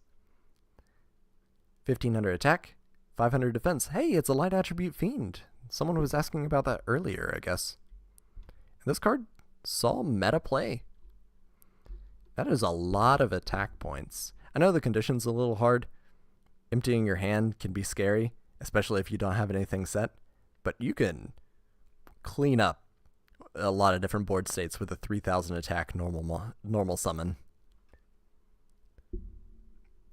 Also interesting about this card is it's named after an Egyptian city, which continues with the next card. I always wondered what this word meant. Aswan? Apparition? This is another Egyptian city. Dark attribute, level 3, fiend effect. Very similar to the last card. When this card inflicts battle damage to your opponent's life points, you can return one trap card from the graveyard to the top of your deck. Ooh, that's not a great effect. 500 attack, 500 defense. I just can't see it getting in. The best targets for Spirit of the Pharaoh are Clown Zombie. I thought Clown Zombie was level 3. Let me check.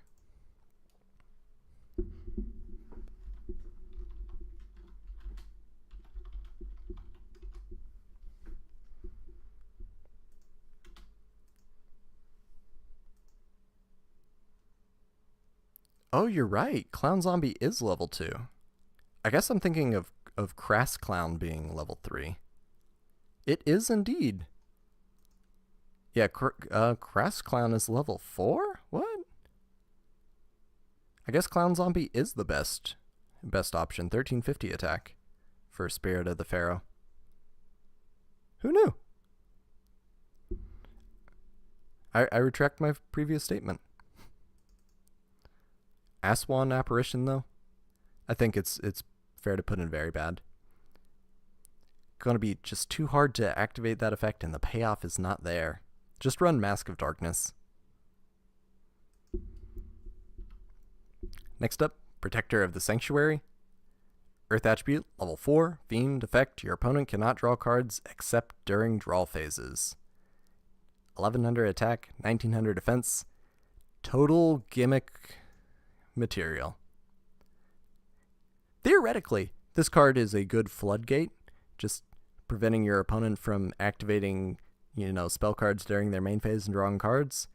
In practice, though, this card has some problems. Specifically with cards like Call of the Haunted and Disturbance Strategy, where you activate Disturbance Strategy, shuffle your opponent's hand into their deck, chain Call of the Haunted, bring out Protector of the Sanctuary, and then they can't draw cards from the deck. So you just shuffled their hand into the deck, and they have no counterplay. I can very easily see this being a design mistake, or just in the gimmick tier. I don't think the card is doing what they think it does, and that's a little sad. Yeah, Aswan is another reference to an Egyptian city. And we see that continue with Nubian Guard. Fire attribute, level 2, warrior effect. If this card inflicts battle damage to your opponent's life points, you can return one continuous spell card, so restrictive, from your graveyard to the top of your deck. 500 attack, 500 defense. I think this card's just very bad. Droll is a way better... I think, yeah, Droll is a way healthier version. I think Shared Ride is not a bad version of the same mode of counterplay. I know it doesn't do the same thing as Protector of the Sanctuary, but I think it's a better, healthier option. Protector of the Sanctuary plus Morphing Jar. I'm not sure if that works. Though, I don't know the wording of Morphing Jar. It might work, it might not work. I'm not sure how the actual effect resolves. But yeah, Nubian Guard, very bad. Legacy Hunter, really cool card. Earth attribute, level 4, warrior effect.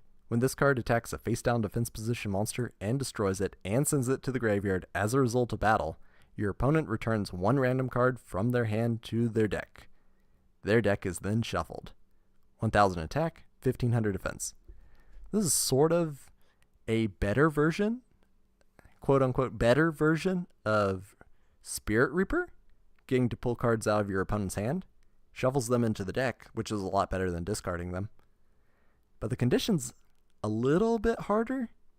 The fact that it can't kill tokens to get the effect is really good design. I like that so much. It would be so scary in GOAT format if you could just normal summon Legacy Hunter and start ripping cards out of your opponent's hand.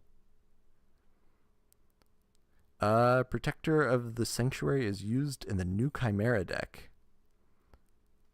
I love how Legacy Hunter has Don Zalug lore. I know he's not an official member of the Dark Scorpions, and that makes me a little sad.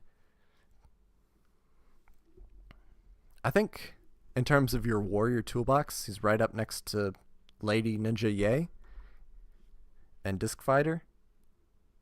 I think we'll put him up next to Lady Ninja A. I know that this card has seen some meta success, so I guess it has to be meta at one point.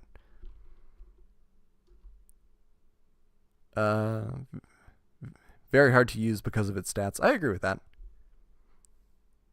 But I have seen it in meta decks. Just ripping cards out of your opponent's hand, such a good effect.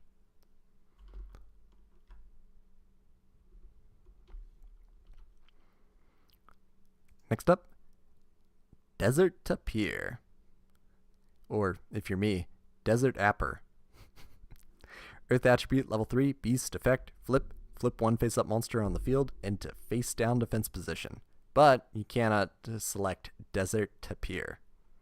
900 attack, 300 defense. I think the card is just a bad version of Tsukiyomi.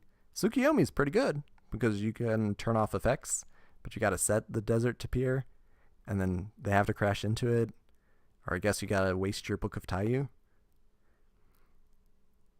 This card's not Book of Moon, and that's a little sad. The art's really cute, though.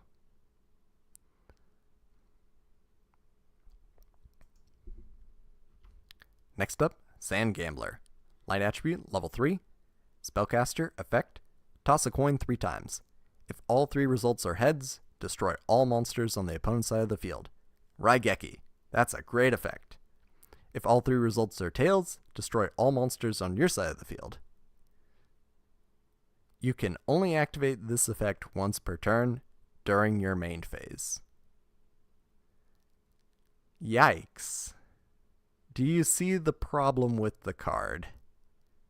The fact that you're flipping 3 coins doesn't mean that this is a 50-50 chance like Time Wizard. That means 1/8 of the time this card is Raigeki, 1/8 of the time this card wipes your own board. But that leaves 2/3 of the time this card does nothing. Or 3/4 of the time this card does nothing. And I think that that's just really bad design. I know Gambler of Legend does multiple things based on the results, and I like that a lot better, but I just don't think that this is a good gamble card, because we have Time Wizard, and Time Wizard's better because Time Wizard's searchable. And Time Wizard's better because it's got better odds. Next up, 3-hump Lakuda. 3-hump Lakuda. Earth attribute, level 3, beast, effect. If there are 3 face-up 3-hump Lakuda cards on your side of the field, tribute 2 of them to draw 3 cards.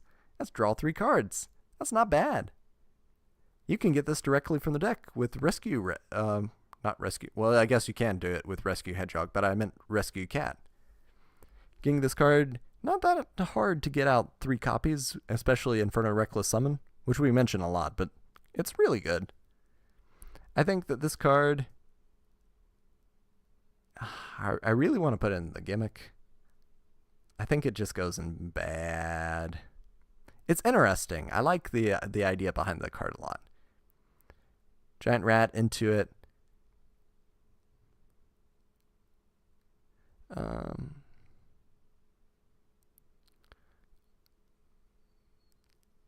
Lameron Jr., I'm eternally addicted to the gambler cards. Oh no. Just win the coin toss forehead. Why didn't I think of that? It's deliberately bad so that children don't gamble. I like that explanation. They are so bad, but they have such charming vibes. I can agree with that. 3-hump Lakuda is like Graceful Charity, sorta. Normal Summon 1 and Rescue Cat, the other 2, Shrug. Yeah. I've seen this trash played. It never goes up. I think we just keep it in bad.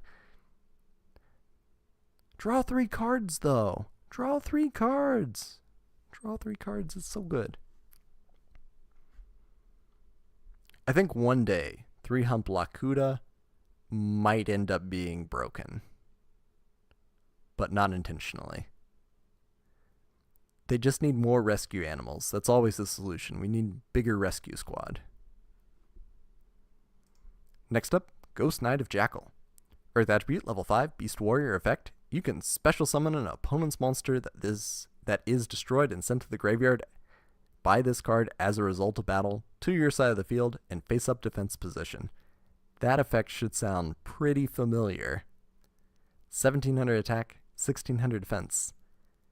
This card is Goyo Guardian. That's great. I think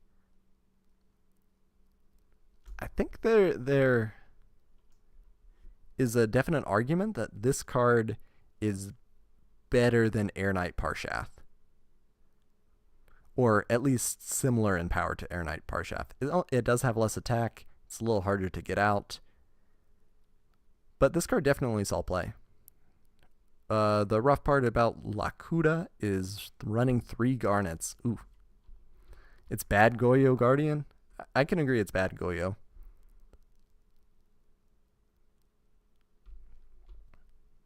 It's bad Goyo Guardian, but it's also 2004 right now. So this card actually did see meta play. I've seen it in deck lists.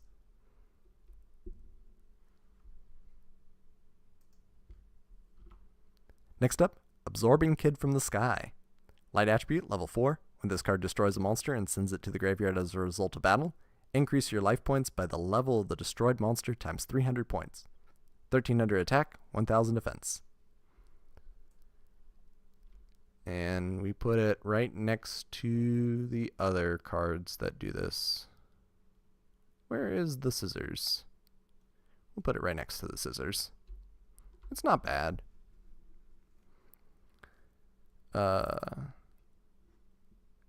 When I saw this card, I thought it was level 4. Oh yeah, 1700 attack, level 4. It'd be like, I want to say number 4, the Chariot for the...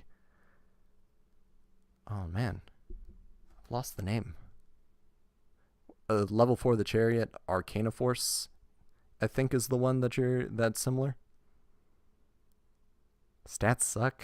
Effects sucks. I agree. Absorbing Kid, not very good. Next up, Elephant Statue of Blessing. Earth Attribute, level 3, Rock effect. When this card is sent from your hand to your graveyard by your opponent's card effect, you gain 2000 life points. 1500 attack, 0 defense. I think that this card is just going to be filler because it doesn't advance your game state. It's interesting. It is really interesting that there's more counterplay to your opponent taking cards out of your hand. This card doesn't need to be discarded, so there are certain effects that send from your opponent's hand rather than discard. It's not quite a hand trap. There is no initiative on elephant statues. Thunder Lizard is... Not Thunder Lizard. Electric Snake is another one that when you discard by your opponent's card effect, it allows you to draw 2 cards. That card's pretty good in this context. It's not quite a hand trap because it has no initiative. Electric Snake is better. Yeah, I agree with that. There's also Minar. I think one of the better options is Neko Mane King because it'll just end your opponent's turn. That card's pretty good. Eventually we get Gemini Imps, and Gemini Imps just more card advantage. Its counterpart, though, is the Elephant Statue of Disaster. Earth attribute, level 3, rock effect. When this card is sent from your hand to your graveyard by an opponent's card effect, inflict 2,000 points of damage to your opponent. 1,500 attack, 0 defense. This is extremely good burn damage for the time. And it's all success. Specifically when your opponent's discarding your cards. This is before Dark Worlds and things. I agree. Neko Mane King is great. I think that card, and last time Skullmarked Ladybug came up, that's actually a decent counterplay option because it increases your life points because of end of match procedures. Very interesting. I mean, it's a trap that your opponent falls into because the card is in your hand. Oh, wow. Oh, wow. That is above my level of comprehension. It went completely over my head. Elephant Statue of Disaster, a lot of success. Yeah, it was meta. Good effect, good art. It's a wonder that, hitting your opponent a lot better than healing yourself. Because hitting your opponent at least does something. Next up, Spirit Caller. Look, it's Skull Servant. Light attribute, level 3, Spellcaster, flip effect, flip. You can special summon one level 3 or lower normal monster from your graveyard to your side of the field. 1,000 attack, 1,000 defense. Hey, not now, but like 10 years ago, you could make a rank 3 with this card. That'd be a little cool. But you also got like Crane Crane, and Crane Crane doesn't require normal monsters, and Tour Guide exists. And it's just sad that it's bad. Elephant Statue plus Scapegoat when your opponent has Reaper. Oh. Combo. Skullmark Ladybug is used in tier because of the tournament time rule. Yeah. If time is up, the player who has the most life points wins the duel. I agree. I think it's dumb and gimmicky.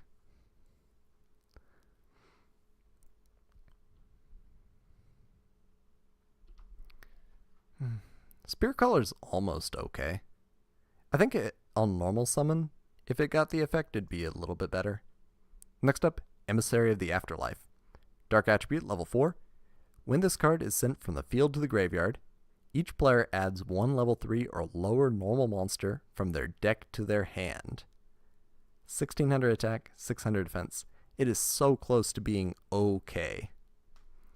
I think a major weak point is that Gemini monsters are treated as effect monsters in the deck. I think that this card would be a little bit better if that were the case. It'd also be a little bit better if it just triggered by being sent to the graveyard from anyway. It's a little bit forward thinking, except it's a when, not an if, so it's going to miss the timing.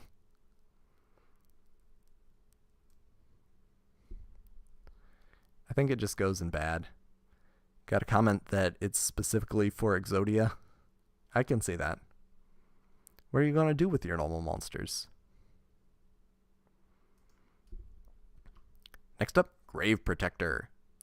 Dark attribute, level 4, Fiend. Any monster destroyed by battle is shuffled into the deck instead of going to the graveyard. 0 attack, 2,000 defense. Amazing artwork.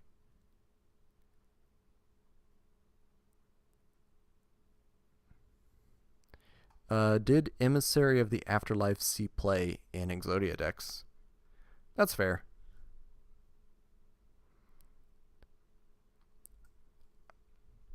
I'm not sure if I've seen it. I've seen like a few meta Exodia deck lists. But have I like getting to top 8 in tournaments? I'm not sure if I've seen Emissary of the Afterlife in them. I think Gimmick's fair, but possibly meta. It all hinges on whether or not Exodia was meta. I think Exodia was a gimmick back then too.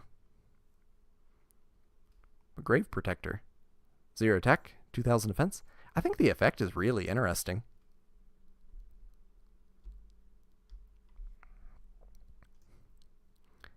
I think getting to stop a lot of these graveyard-based effects, because a lot of things are floating, are battle floaters right now, I think it's cool. I think the idea is good. I just think it's not quite there.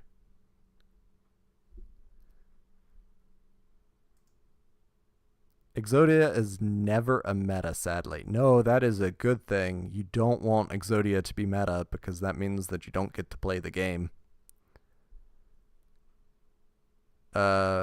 Emissary gets outclassed by Blue Dragon Summoner in like 10 years? Yeah.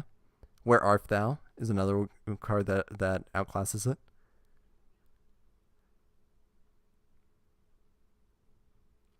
If Great Protector worked with card effects, it would be good today. I can agree with that.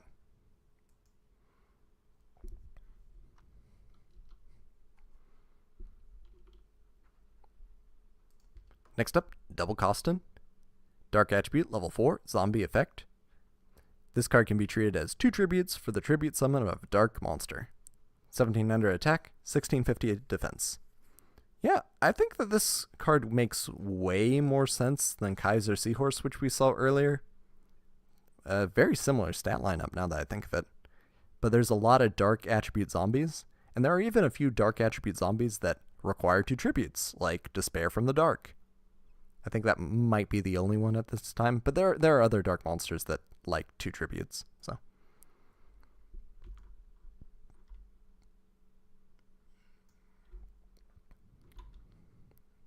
Might put it here. Into the Incredible Art Crew. I think it's okay. Double Costin actually looks like that one unreleased Pokemon that was going to evolve into Girafarig, and it was like 2 ghosts together. But tribute summon Eldritch. I guess if you really want to, you can. There are some other zombies way later that do require 2 tributes, but we're not there yet. On release, though, I think Despair from the Dark was your only good option. Next up, Regenerating Mummy. Dark Attribute, level 4, Zombie Effect. When this card is sent from your hand to the graveyard by an opponent's card effect, return this card to the hand. 1800 attack, 1500 defense. This card has one application that I can think of, and that's when your opponent has a hand loop, where they can just keep ripping cards out of your hand. And, like, I guess windups could do that for a little while with the windup loop.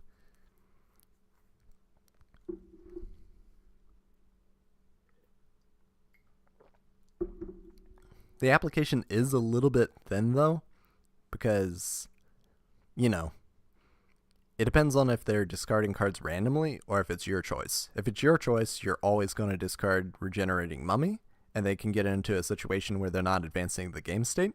But if they're discarding randomly, then they'll eventually pull every other card out of your hand. So, I can see the use for it. The use case is definitely there.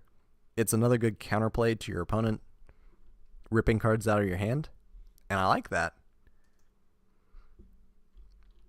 But I don't think there are any decks right now that can do it. Stats are good, though. 1800 attack, 1500 defense on a zombie.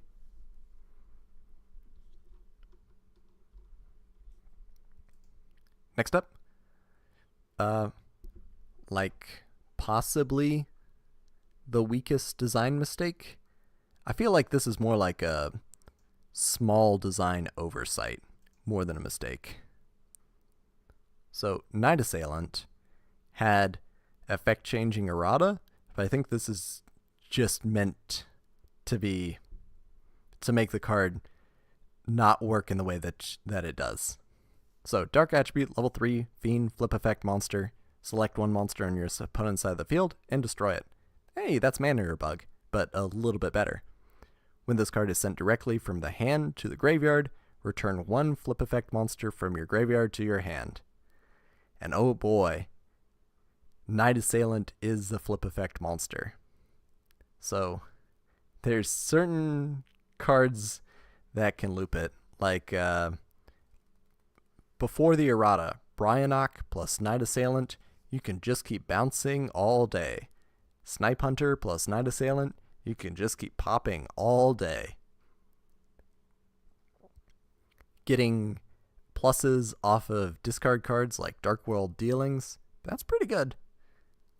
I can see why this card got the slight nerf, and the effect right here is just accept Night Assailant, so it can't get itself back. It's not self-recycling.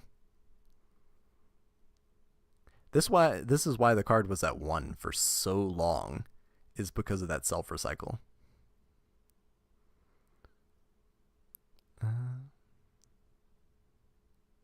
Use Shifter so that your hand gets banished instead. Ooh, that is rough. Broken back then, but garbage now. Probably wouldn't have seen play nowadays, even if it had the original text. I think, thankfully, there's not a good reason to play Night Assailant. That there's not an infinite discard to gain advantage or an infinite discard to deal damage. The errata was in 2023 for some reason, and I'm not sure what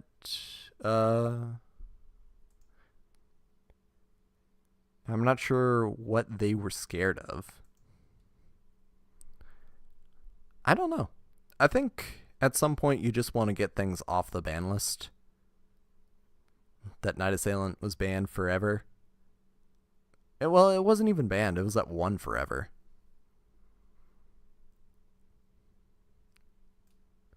I don't think it even deserves design mistake.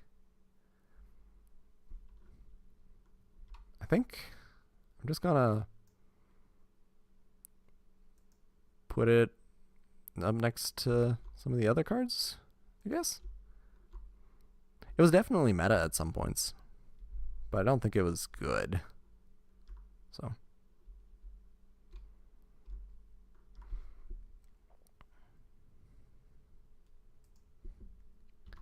Next up, another possibly dangerous card. Like, I know we talked about anti-aircraft flower a week or two ago, and that card is a tribute to burn, and this is a tribute to burn, and tribute to burn are scary. Cannon Soldier, very scary. Toon Cannon Soldier, also very scary. Mass Driver, very scary. Catapult Turtle, Dark Strike Fighter. There's a lot of different tribute to burn cards that cause FTKs. Manthro does not seem to be one, though. Earth Attribute, level 4, Beast Warrior effect. Ooh, you can search it with Tenki. By tributing one normal monster, except a token, on your side of the field, inflict 800 points of damage to your opponent's life points. And I guess the big issue with this is getting all the normal monsters. Getting 10 normal monsters on field plus the Manthro on the first turn for an FTK. That's pretty difficult. I'm not saying it's impossible, but I'm saying that the card is probably just very bad. Or just bad enough to never try. Artwork's cool though. Poor Ojama Yellow. 1000 attack, 1000 defense. It's bad, but it potentially could have been broken depending on what new cards in the future would be. Yeah, I think that maybe Manthro is design limiting. I think if Human Wave Tactics, which is in the set, was worded just a little bit differently, this card would have been amazing with that, but you're still running normal monsters. I don't know. I'm glad this card is not useful. The accept token clause mean that it's really hard to FTK with it. Yeah, I agree with that. But there's Enchanting Fitting Rooms in this set. That's like 4 monsters, right? Yeah, Enchanting Fitting Room plus this card, that's 4. So if you have this card plus 3 copies of Enchanting Fitting Room and you're super lucky, you could FTK with it. Is this the reason why we can't get normal good support? Or good normal support? Possibly. Most normal monster decks are stun decks like Phantasm Spiral or Eldritch.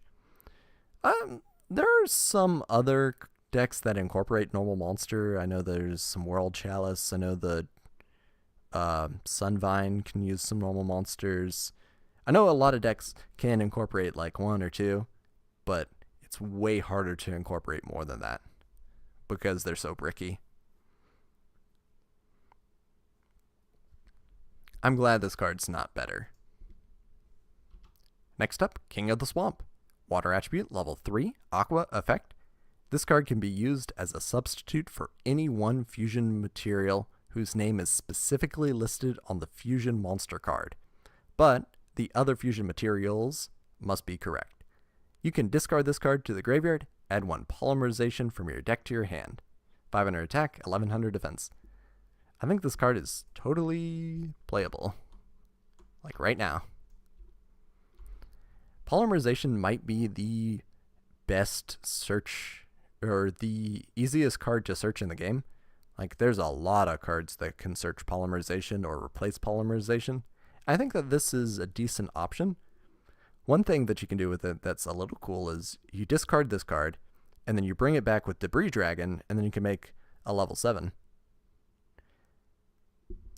King of the Swamp is a staple in tier elements, yeah.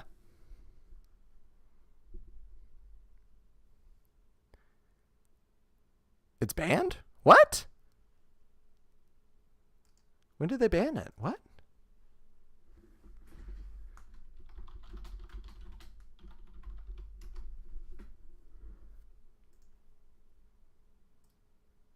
King of the Swamp is not banned.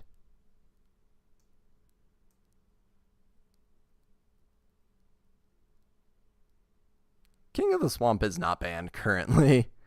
You are messing.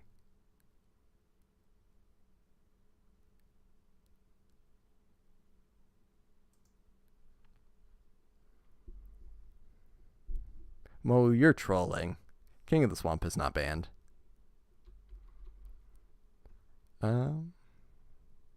It'd be interesting, most searchable cards.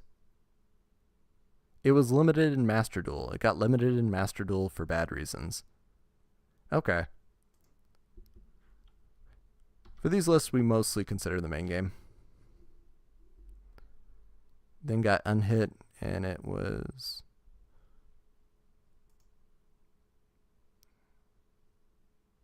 And it was permitted, maybe? Jesse Cotton said this wasn't good for tier because it's a brick. How is it a brick? You can discard it. Anyway, so we had Emissary of the Afterlife. Now we have Emissary of the Oasis. Light attribute, level 3, Spellcaster effect. While a face-up level 3 or normal monster is on your side of the field, your opponent cannot select this card as an attack target. While this card is a face-up on your side of the field, any battle damage to the controller of this card from battles involving a level 3 or normal monster becomes 0. 600 attack, 400 defense.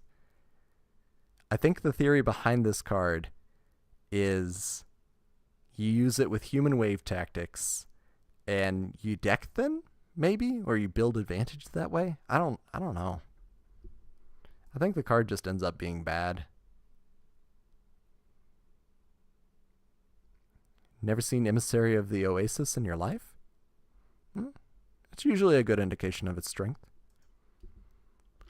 Next up, Special Hurricane. Normal spell, discard 1 card from your hand, destroy all special summoned monsters on the field. So it is symmetric. It can hit you too. But I don't know. This card has been really good for a lot of the time. It's meta, but I don't know if it quite gets into worth considering today.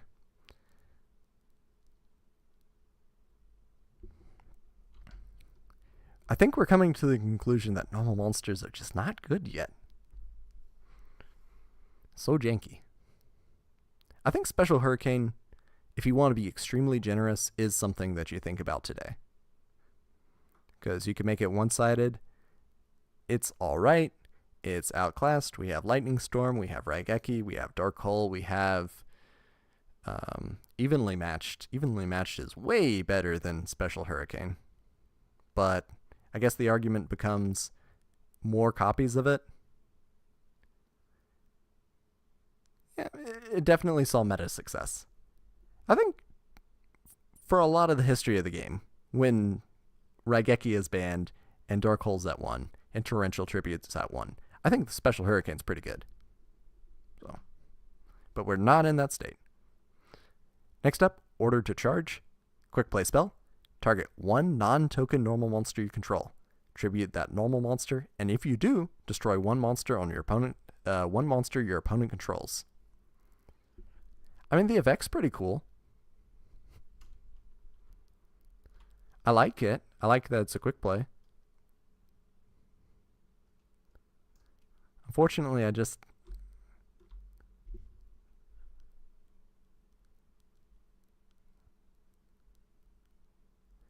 don't know. It's a little sad.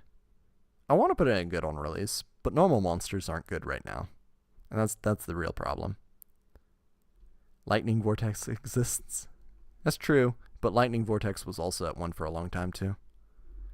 Order to Charge was only good in Duel Links. I can agree with that. But the artwork, the lore, I don't know what those knights are. They don't look like normal monsters to me. I think Order to Smash. Well, I don't know what the card in Order to Smash is either. I guess there's new room for normal monsters to fill in the gaps, but I don't know. Next up, Sword of the Soul Eater. Equip spell. You can only equip this to a level 3 or lower normal monster on your side of the field. When you activate this card, tribute all normal monsters except tokens on your side of the field, except the equipped monster. That would be bad. Increase the attack of the equipped monster for 1,000 points for each normal monster that you tributed. I actually went up against this card, in 2004, 2005, and the guy was running Sonic Duck, and it was a Gravity Bind deck, and I just didn't have spell and trap removal, and I lost. But I do not think that this card is good. I don't think that's enough. I think this is another playground good, maybe.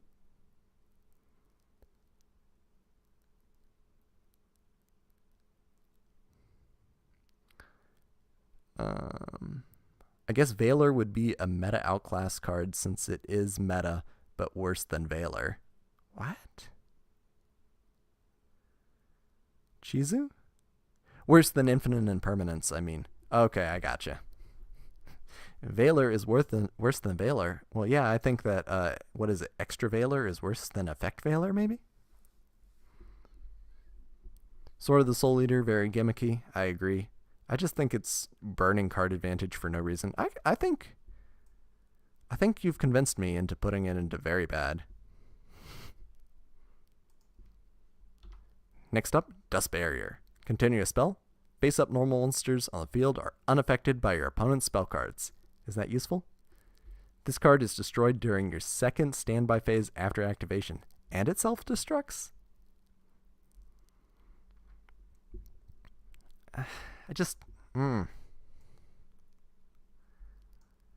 Normal monsters are just not getting their support.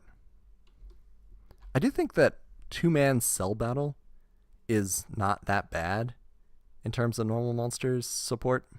I wish it were during the main phase. I wish that normal monsters just got a special summon a normal monster from hand, but that might be a little dangerous as a continuous spell. Next up, Soul Reversal. Quick play spell. Return one flip effect monster from your graveyard to the top of your deck. It's just not useful. For some reason, where are Nubian Guard? And there we go. We'll put it next to the Nubian Guard. I think the fact that Night Assailant will get it directly to hand is a little weird. This card is a -1 and potentially worse. It could be argued that this is, in terms of virtual card advantage, even worse than a -1 because you're denying your next draw, and your next draw might be more useful. I just don't get it. Next up, Danger card, Spell Economics. You do not pay life points to activate spell cards. And this card has some weird interactions where you just can't activate certain cards when Spell Economics is on the field. Like, some of the Psychic cards will require you to pay life points, and then based on the amount that you pay, they have different effects. You can't activate them when Spell Economics is on the field. This card is famous for the gimmick that you could Dimension Fusion and tribute your DMOC with Mass Driver, Spell Economics, and loop it. I think that's the only time the card's been okay. I guess if you want to be really charitable, you could like play it in your Haman deck where you're running Spell Economics, Convulsion of Nature, and then Archfiend's Oath to draw additional cards. Not really. If we have a continuous spell that summons normal monsters from hand, it wouldn't even see play ever. I think it would. I think there might be a niche if it was like not once per turn. I know Cry Havoc exists, it's just not fast enough is the problem. Spell Economics is bad. Can you combo this with Dark Contracts? Possibly. I looked at the list of cards that actually work with Spell Economics, and it's like 20 cards. It's not that many.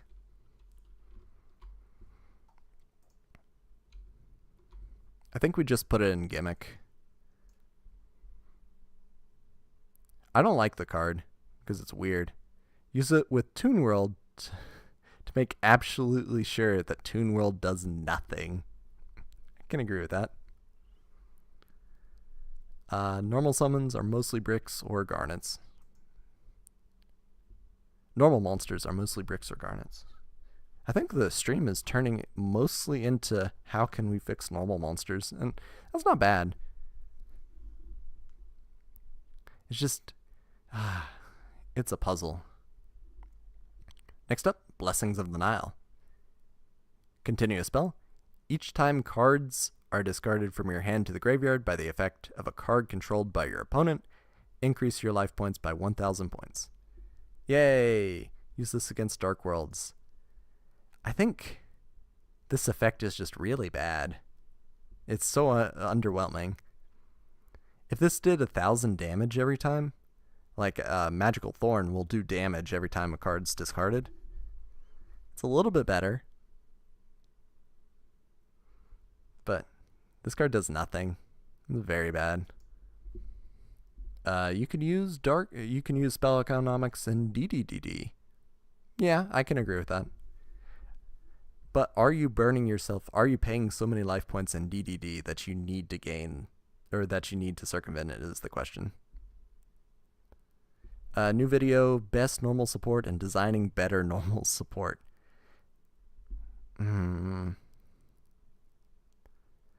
It's just, I got something in the works, and it does deal with normal monsters, and it does deal with bricks, but it's going to be a little while. I need to learn way more statistics before I can do that video. I've been doing research in the background, and I'm up to Bayes theory when it comes to it, and it's the same video where we talk about Reload, Magical Mallet. There's a whole bunch of very interesting statistic cards, reasoning, and trying to figure out where order of cards without replacement matters. It's really interesting. Future video, but we're not there yet. Next up, 7. Shortest card name in the game. Continue a spell. When there are 3 face-up 7 cards on your side of the field, draw 3 cards from your deck. Then destroy all 7 cards. When this card is sent directly from the field to the graveyard, increase your life points by 700 points. 7 is very bad. It's better than 3 Hump Locuta, though. Just the odds that you're going to hit 7, 3 copies of 7, are ridiculously low. I think it's like 1% in your opening hand. And even in that situation, you're using 3 cards to draw 3 cards. I guess you gain life points, but if you're interrupted by your opponent, then it does nothing. I mean, you still gain the life points, but you're putting all your eggs in one basket, and the basket is a 1% chance and vulnerable. It's a basket with a hole in it.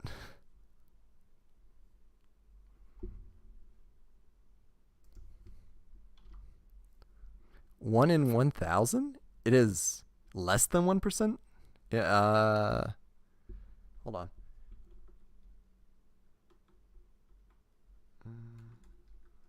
I might... Okay. Oh no.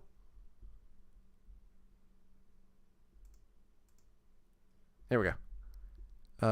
Let's see. In a 40 card deck, you're running 3 copies, and your opening hand is 5 draws.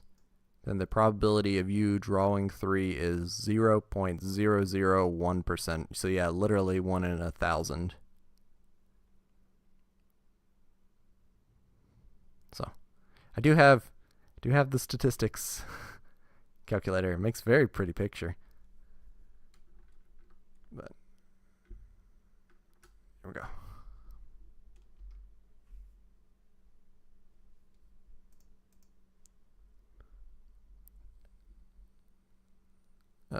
Imagine setting up your 7s and then you get hit with Ash Blossom or Droll and Lockbird or a whole bunch of other stuff.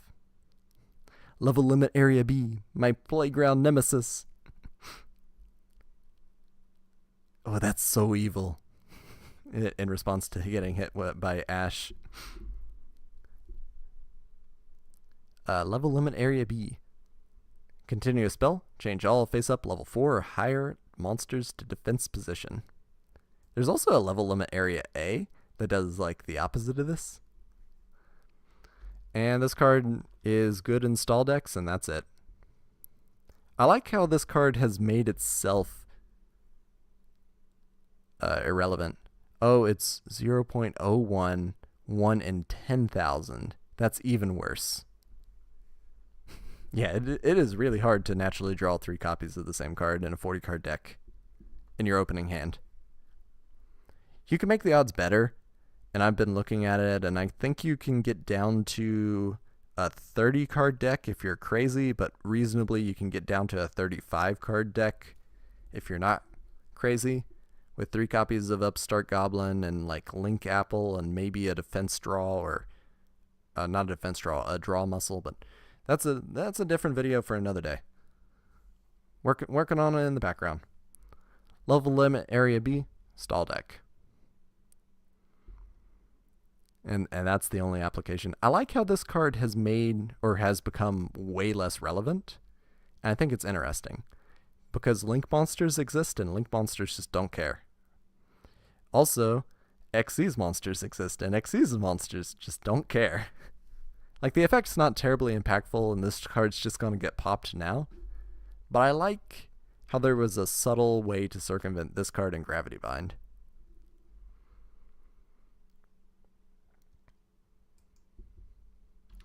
Next up, the amazing normal support that makes me want normal monsters to be good. Enchanting Fitting Room. Pay 800 life points, excavate the top 4 cards of your deck, and special summon all excavated level 3 or lower normal monsters. Also, after that, shuffle the rest back into your deck.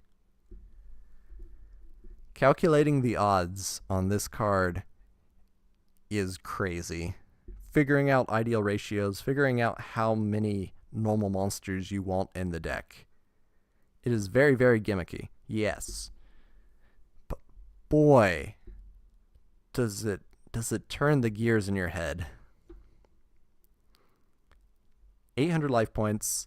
If you hit 1 normal monster, it's sort of like, you know, an extra copy of Unexpected Die. That's not terrible. If you hit 2 monsters, then it's way better than Unexpected Die. But what are the odds of hitting 2 monsters? Magical Christmas Land is you hit 4 normal monsters, and maybe that happens. Got a point from Mo where Dark Doriado can set up hitting those 4 monsters, but then you gotta run Dark Doriado. It is just, Enchanting Fitting Room is the card that I want to use in the normal monster deck. This is the card that I think about a lot. Too much. I think it definitely deserves the gimmick tier. We'll even put it in the top of the gimmick tier. I thought that the Enchanting Fitting Room had a picture of Gen X controller, and I have zero idea why my brain has been believing that. That is great. I have seen this card, and I've never put together that that's actually Ojama Green, or at least that's what the wiki says, is that this is a representation of Ojama Green, and you can sort of see it, but boy, would I have never guessed that. How do you... Gen X controller, though. I guess, yeah, I can see a Gen X controller. I don't know how this card interacts with Gemini monsters. I think it doesn't work. I think once they're excavated, they're not considered normal monsters. I think they're still effect monsters. I think Gemini monsters in general are just weird. The wiki says it's Ojama Green. If you want to disagree, feel free. It's like, okay, so let me find Ojama Green for reference.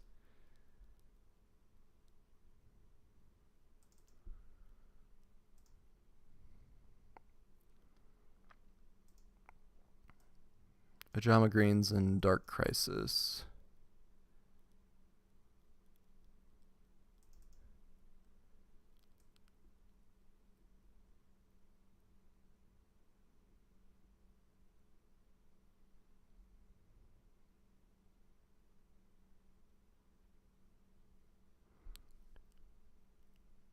Where are you, Ojama Green? There you are.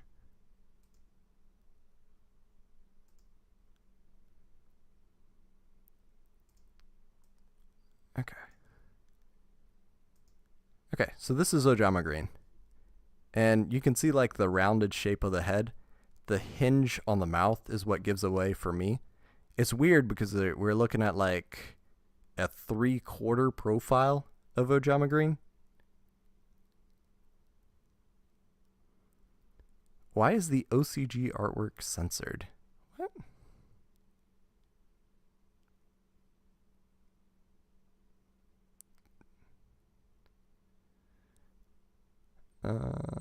But I don't know if it's green. Why is the OCG artwork censored? Is it a key? What? It's holding a mace, I think? What? What? You guys are seeing things that I'm not. Ojama Green has a shirt because he's not wearing a shirt in his artwork.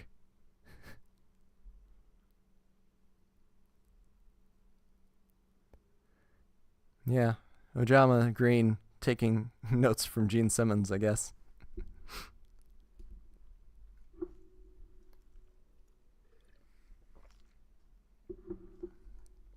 We're definitely going to have to do more lore videos in the future, I think.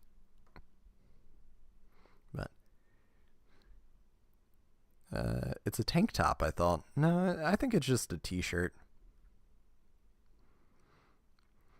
It's so strange that this is the discussion surrounding Enchanting Fitting Room.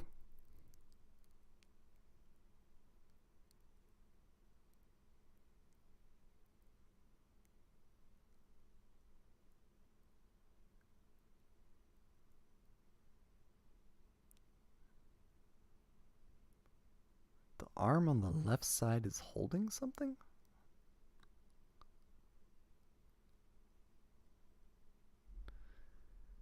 I'm gonna get back on topic.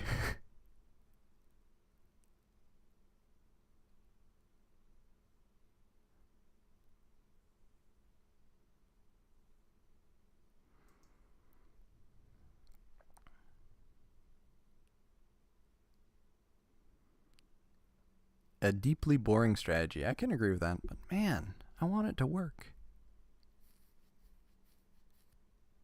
It's the implied nudity on Fitting Room. Oh, you're asking about the... I actually do know the answer to this. The character on the top of the Fitting Room is like a man. It's similar to the character for man, and it just means that the fitting room is occupied. It's nothing bad.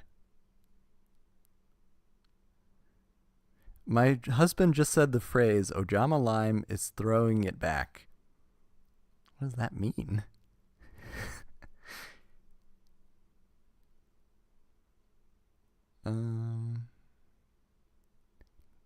Lamron doesn't believe in chazzing it up. Oh man. I do like Ojamas.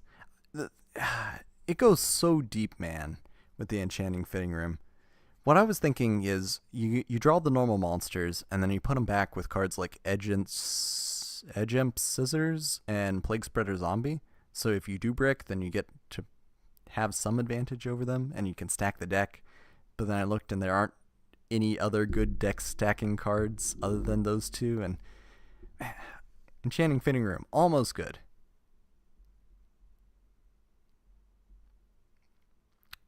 Wish I didn't read that. The slang today, the new lingo.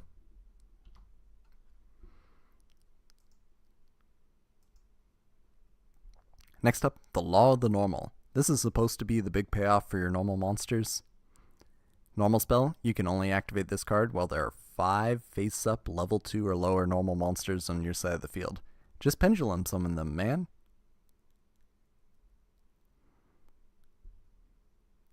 Both players discard all cards in their hand and destroy all cards on the field except level 2 or lower normal monsters.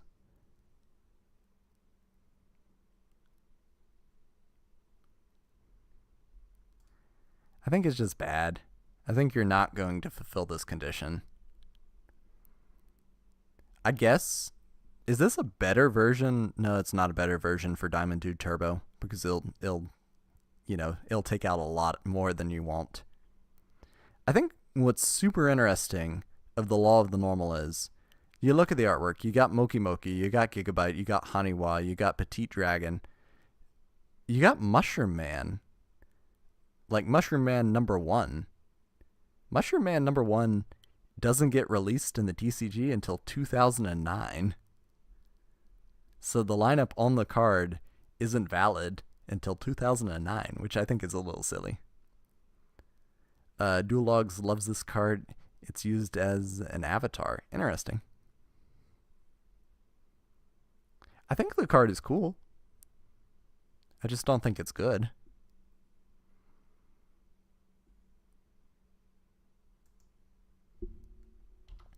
Next up, Dark Magic Attack. Normal spell, if you control Dark Magician, destroy all spell and traps your opponent controls. So this card specifically mentions Dark Magician, so it's searchable. It's acceptable in Archetype. I actually think that this is the reason that you play Dark Magician in a Dark Magician deck, is you clear your opponent's spell and traps with this. You got Thousand Knives to clear their monsters. You possibly have some decent recovery option with Sage's Stone. You're probably running spell counters so that you can get your Dark Magician back with Miracle Restoring or accumulate enough spell counters on your skilled Dark Magician to bring it back. Yeah, it's currently being played at 1 in Dark Magician decks. Interesting. I can put in worth considering today.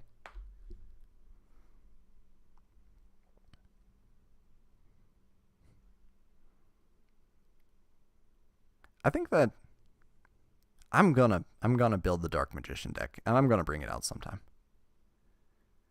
This is like the only thing that I feel DM had for a long time.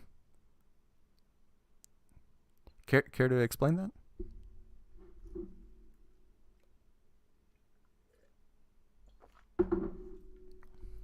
I know Dark Magic Curtain doesn't come out for a while, but you still have Sage's Stone, Knight's Title, Dark Magician Girl, Skilled Dark Magician. You got a lot of cards that you can play. You can play Dark Paladin.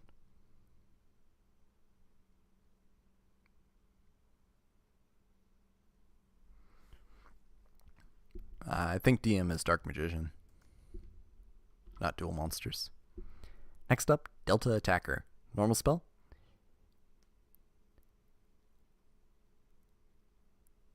You can only activate this card when there are 3 normal monsters with the same name, except tokens, on your side of the field. the 3 normal monsters of the same name can attack your opponent's life points directly during the turn you activate this card. Hey look, it's Fiend Scorpion.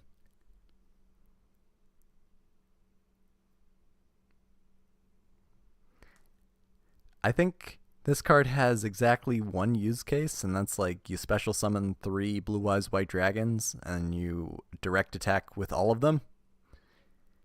And how do you accomplish that?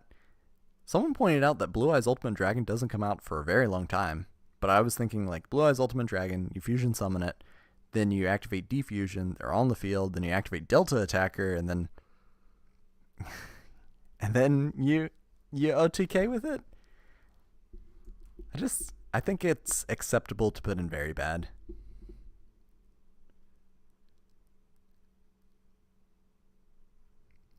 Trash is satisfyingly grand. I like that.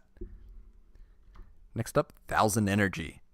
Normal spell, increase the attack and defense of all face-up level 2 or lower normal monsters, except tokens, on your side of the field by 1000 points. That's not a lot. You put it onto your Pharaoh's Servant, or your Pharaonic Guardian, I think? Pharaoh's Guardian. And they go up to 1900 attack, and that's not a lot. Then, destroy all level 2 or lower normal monsters on your side of the field during the end phase. That's bad. I think we're just gonna put all the normal monsters into very bad. Yeah, Delta Attacker doesn't have a level limit, but it does require 3 of the same name, and that's hard. Next up, Triangle Power. Look at the lore! It's Gigabyte, and he's being haunted by the future version of himself? Or I guess it's unlocking the power. I guess this is how Gigabyte gets to become Gagigo. I believe that's the level 4 one. I don't know. Lore's cool. He unlocks his Triangle Power. We even saw it in his card text. Increase the attack and defense of all face-up level 1 normal monsters, except tokens, on your side of the field by 2000 points. Destroy all level 1 normal monsters on your side of the field during the end phase. I guess Triangle Power on your level 1 normal monster could potentially put enough damage on board. I guess at that point, you need a 700 attack normal monster with Triangle Power and Delta Attacker, and then you can OTK. Yeah, why do these cards, why does 1000 Energy and Delta Attacker, or 1000 Energy and Triangle Power, why do they wipe your board? That's a good question. I mean, it doesn't matter now.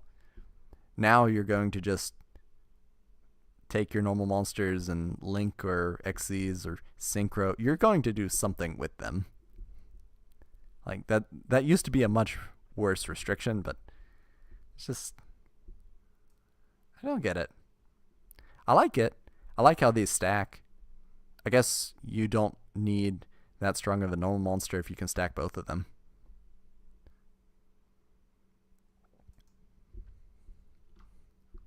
Next up, the 3rd sarcophagus? Is that right?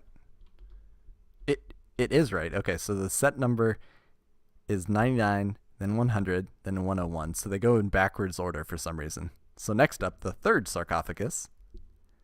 This probably, or possibly has to do with the print order because of the way that holographic cards are. Maybe. I don't know. It's very baffling. First up, the 3rd sarcophagus. This card can only be placed on the field by the effect of the 1st sarcophagus. Okay. Next up, the 2nd sarcophagus. This card can only be placed on the field by the effect of the 1st sarcophagus. Okay.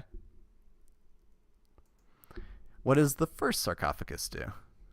Well, during each of your opponent's end phases, place 1 card face up on your side of the field from your hand or deck in this order. The 2nd sarcophagus, the 3rd sarcophagus. If 1 sarcophagus card is removed from your side of the field, all of them on your side of the field are sent to the graveyard. Oof. When all 3 sarcophagus cards on your side of the field When you have all 3 sarcophagus cards on your side of the field, send all sarcophagus cards on your side of the field to the graveyard and special summon 1 Spirit of the Pharaoh from your hand or deck. Oof.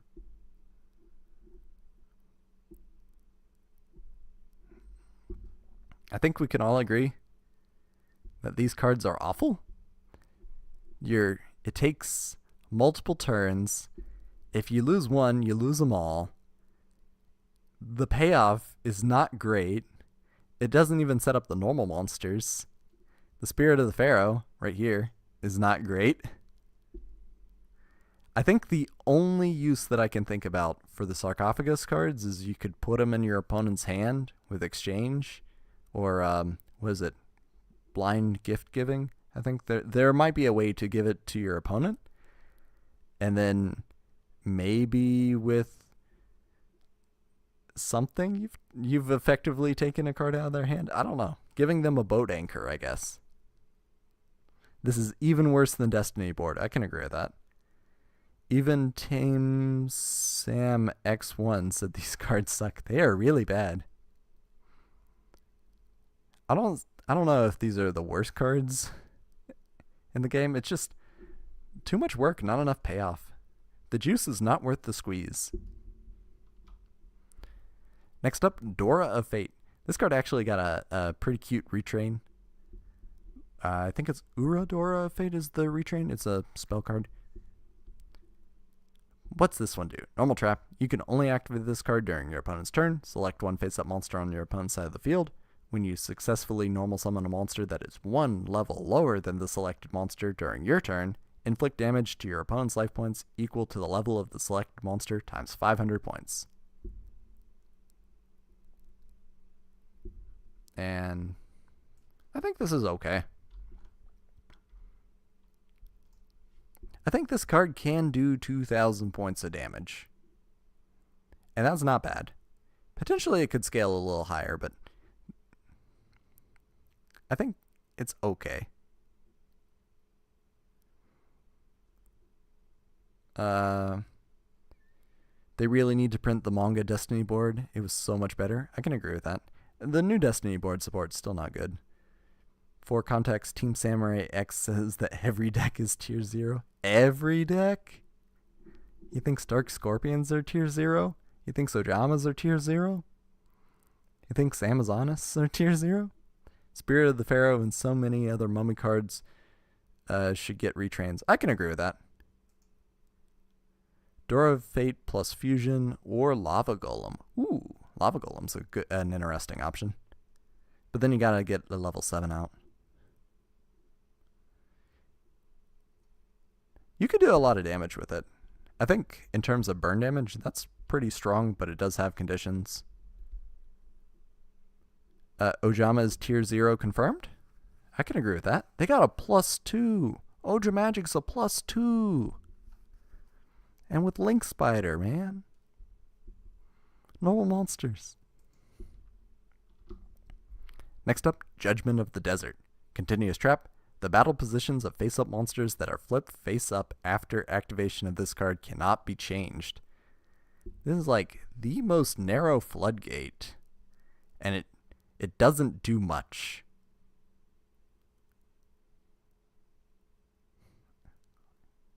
Like,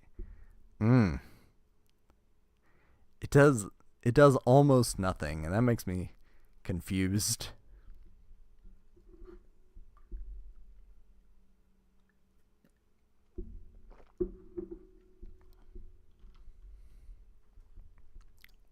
Here's our big payoff for running normal monsters. Human Wave Tactics. Continuous trap.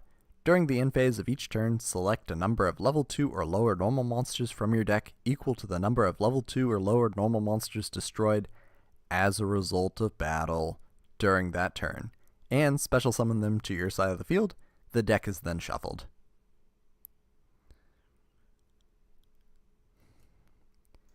If it just said that were destroyed, it'd be better, because then Triangle Power and 1,000 Energy would float in with Human Wave Tactics, and that'd be okay, I guess. The worst part about cards like the Sarcophagus is it reminds us that Konami is wasting one of the coolest visual aesthetics in history, ancient Egypt myth and legends. Print better mummies. Very gimmicky and bad payoff. I guess with the Oasis card, you have Human Wave Tactics and you just keep absorbing your opponent's attacks. I don't know, man. Next up, Curse of Anubis.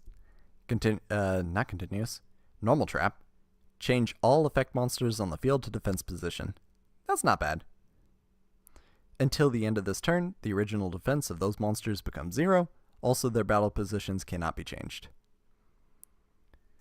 Is this... Where is Earthquake? Where did I put Earthquake? I put Earthquake right here. This is like similar to Earthquake. Actually, this is Earthquake plus Micro Ray in the same card. And that's something. Got a comment that Human Wave Tactics is TG, but bad. So broken in Duel Links, it's mad. Oh, or bad. I can agree with bad. Next up, Desert Sunlight. Normal trap. All monsters on your side of the field are changed to face-up defense position. This card almost does something.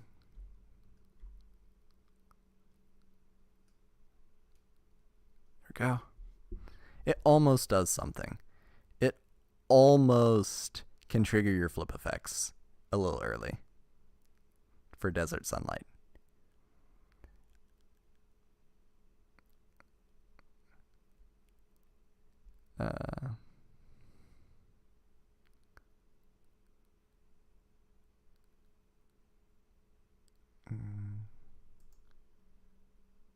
It was really good in Duel Links so that people can only have one.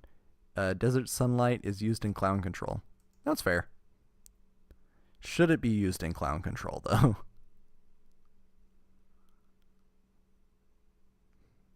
I really think you're better off with Book of Taiyu, because Book of Taiyu is faster.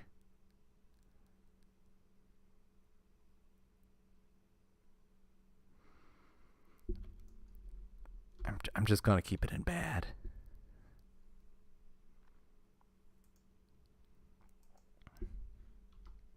Next up, Discounter Blow. Continuous trap. Destroy any monster that inflicts battle damage to a player's life points by attacking directly.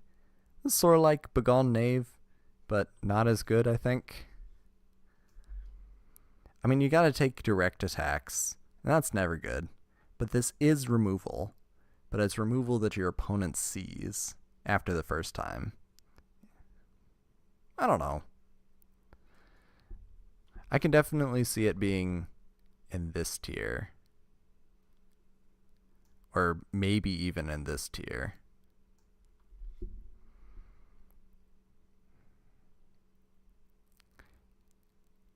It's bad. It's playground card. That's fair.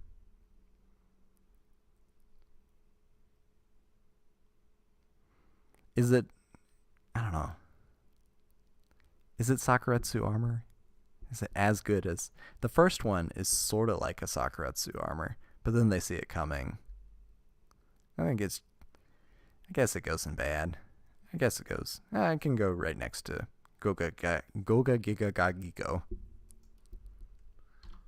Next up, Labyrinth of Nightmare. This is the other card. I mentioned it earlier with Pharaoh's Servant. This is the other card where the set is named after a card, or the card is named after a set, and Labyrinth of Nightmare isn't even in the set Labyrinth of Nightmare. Terrible. What does it do? Continuous trap. Once per turn, during the end phase, change the battle position of all face-up monsters the turn player controls. I'm just not sold on these effects. Like, this set having a theme of changing battle positions, I think it's not a great idea. Another clown control card. I get it. I'm not a fan. Ghost of the Past is also a card. Oh, you're right.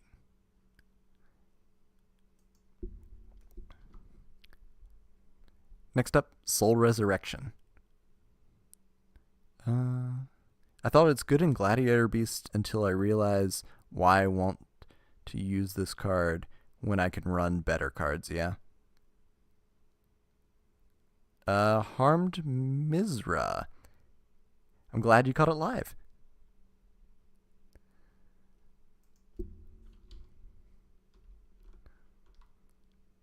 Next up, Soul Resurrection, Continuous Trap. Activate this card by targeting one normal monster in your graveyard.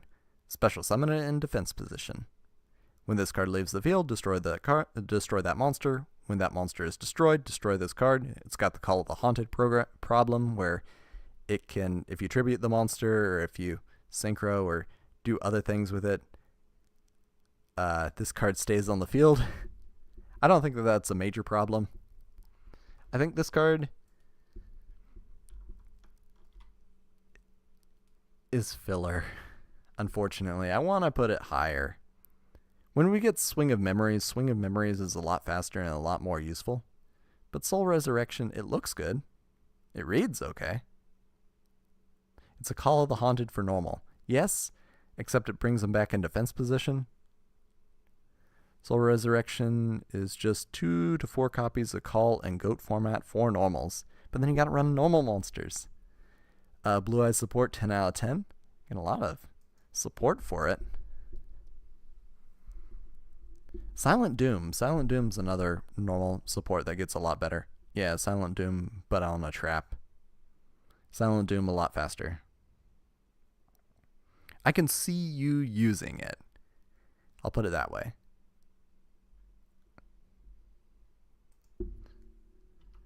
Next up, Order to Smash. This is the counterpart to Order to Charge. Normal trap, target one level 2 or lower non-token normal monster you control. Tribute that normal monster, and if you do, destroy up to 2 spell or traps your opponent controls. So it could destroy 1 if you want to go -1. I think it's worse than Order to Charge, unfortunately, because I think the quick play nature of Order to Charge makes it more flexible, more useful. The trap is sorta good, but it's also spell and trap removal. It's net neutral card advantage, which is good.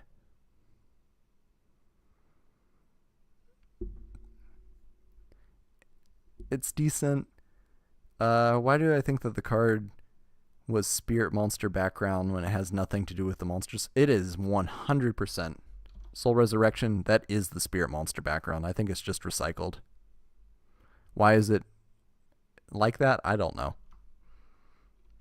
I think Order to Smash, okay. And finally, the last card in the set.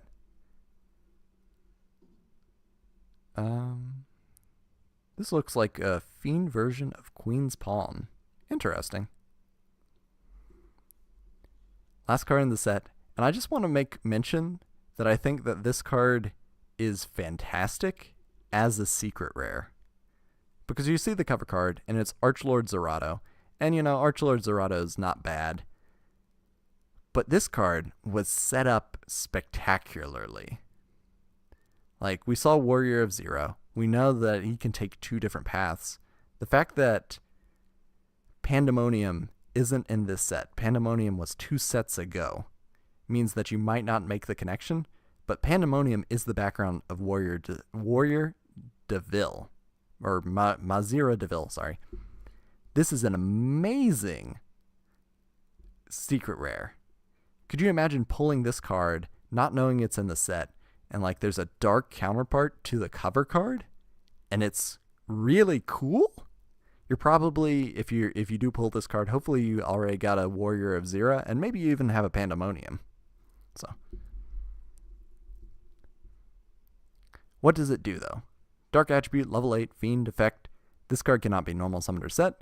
This card cannot be special summoned except by offering one face-up Warrior of Zero on your side of the field as a tribute while Pandemonium is on the field. If Pandemonium is on your side of the field when you special summon this card successfully, your opponent discards 3 random cards from his or her hand. 2800 attack, 2300 defense. This is better than Archlord Zerato? Sorta. I can see an argument for either side. That card gives you a Raigeki. This card gives you a lot of hand disruption. And I don't know. I don't think it's worth the setup. I think its place is very deserved right here. Or here, I'll even flip them around because I think the effect is a little better.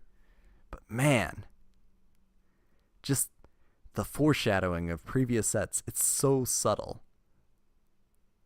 Is this a boss monster for an Archfiend deck? I doubt it. Because then you gotta run Warrior of Zero in your Archfiend deck. And you're not doing that. It's a little sad, to be honest, that Warrior of Zero doesn't have synergy with either deck. It's a really cool card. It just doesn't work with either, and that's sad.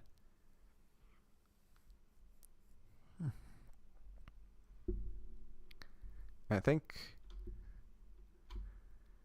that's the list.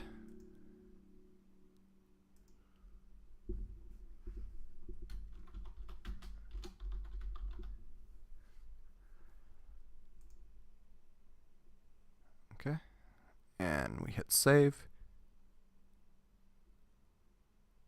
Okay. Because someone in a previous stream asked me to save the lists. I thought that was a great idea. And I might end up having to remake some of the earlier lists. Or some of the earlier tierings. 1 Warrior, 3 Rhoda. And this is the payoff. Okay. Let's see. Let's see what the odds are on that. The problem with that is you got to get the Pandemonium too. And do I have the combo? I don't have the combo calculator up. When is the next stream? Next stream is going to be next week. Let's go ahead and transition to our updates.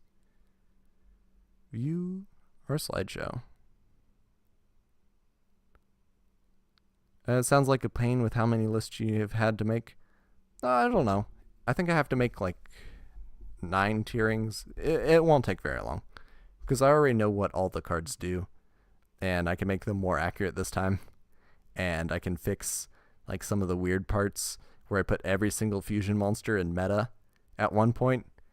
Just because you were running every single fusion monster you had in your extra deck. Or in your fusion deck at the time. It's 2 a.m. in the UK. I'm off to bed. Good night. On to updates. Okay. I want to start off saying that there is more delays on the Endless Extra Deck version 3. Because they keep reprinting, or they keep printing new hero monsters, which is a little sad. Planning on doing over the next week. And is it going to be at the same time? Yep. It's going to be the 24th, 6 p.m.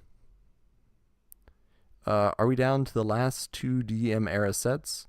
Are we going to get a GOAT tournament now that all the familiar with the card pool?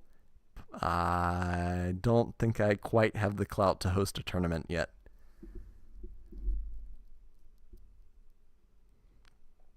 But yeah, Endless Extra Deck taking a break from that because they keep printing new cards and I don't want to have to add endless addenda. And I know that's the nature of the game, that it's continuously supported, but they're doing things that I didn't expect them to do. Like new evil heroes. Who saw new evil heroes coming out? Are you going to talk about anime hero cards? I already have. What I've been working on this week, though, been looking at my card artwork, or the word art for the different things, and I think I want to get rid of the combo starters and just replace it with engine, because I don't like the way that it came out. The combo extenders is fine, but in terms of what I've been working on, here are some of the new additions. Like, I'm not happy with the way... Oh, wow, there's a weird line in Floodgates. For other reasons, I'm not happy with the way that the Floodgate came out. If you have a better suggestion for what card to put in, I got options. I think Card Advantage is like 3 out of 10. Maybe a little bit better. I wanted to try to make sure that I get a Draw Power card, a Search card, and then a Recycle card in it, and I don't know. I think Removal came out pretty well, and I think the Search is okay, if you know what eCall is. I think Disruption came out pretty well. Draw Power looks good. Protection's okay. I think Summoning took forever, but I think it ended up coming out pretty well, and I think Stun is pretty good too.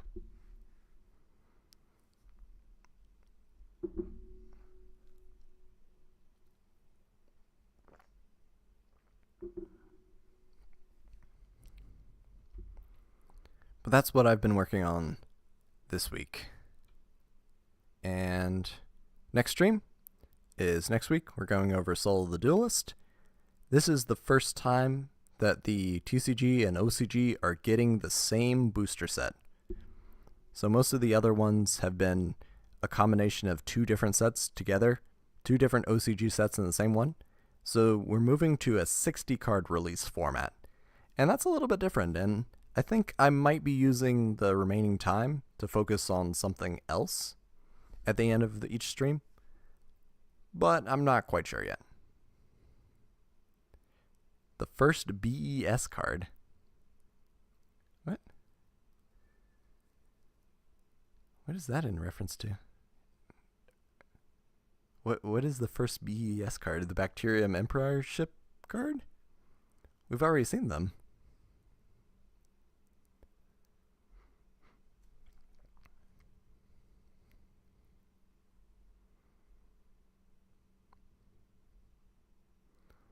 But yeah, next stream, next week, same time. OCG was slashing, TCG catch up. It's not that. It's that the OCG had a 3-year advantage.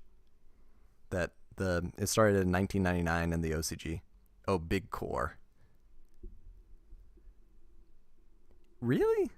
I guess the question is, what do you consider a BES card? We have Gradius, right?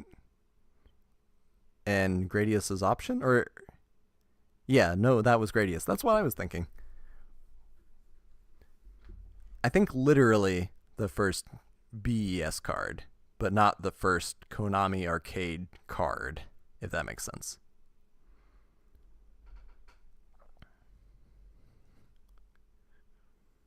Yeah.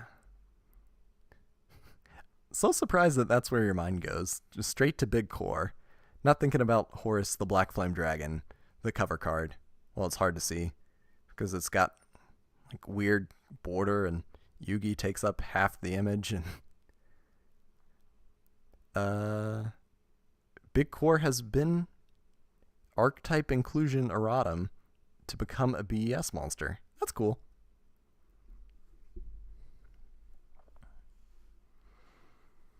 Yeah. I think that's about it for tonight. Next stream, next week. Your favorite deck is BES. Oh man, is it Boss Rush? Is Boss Rush the reason it's your favorite deck?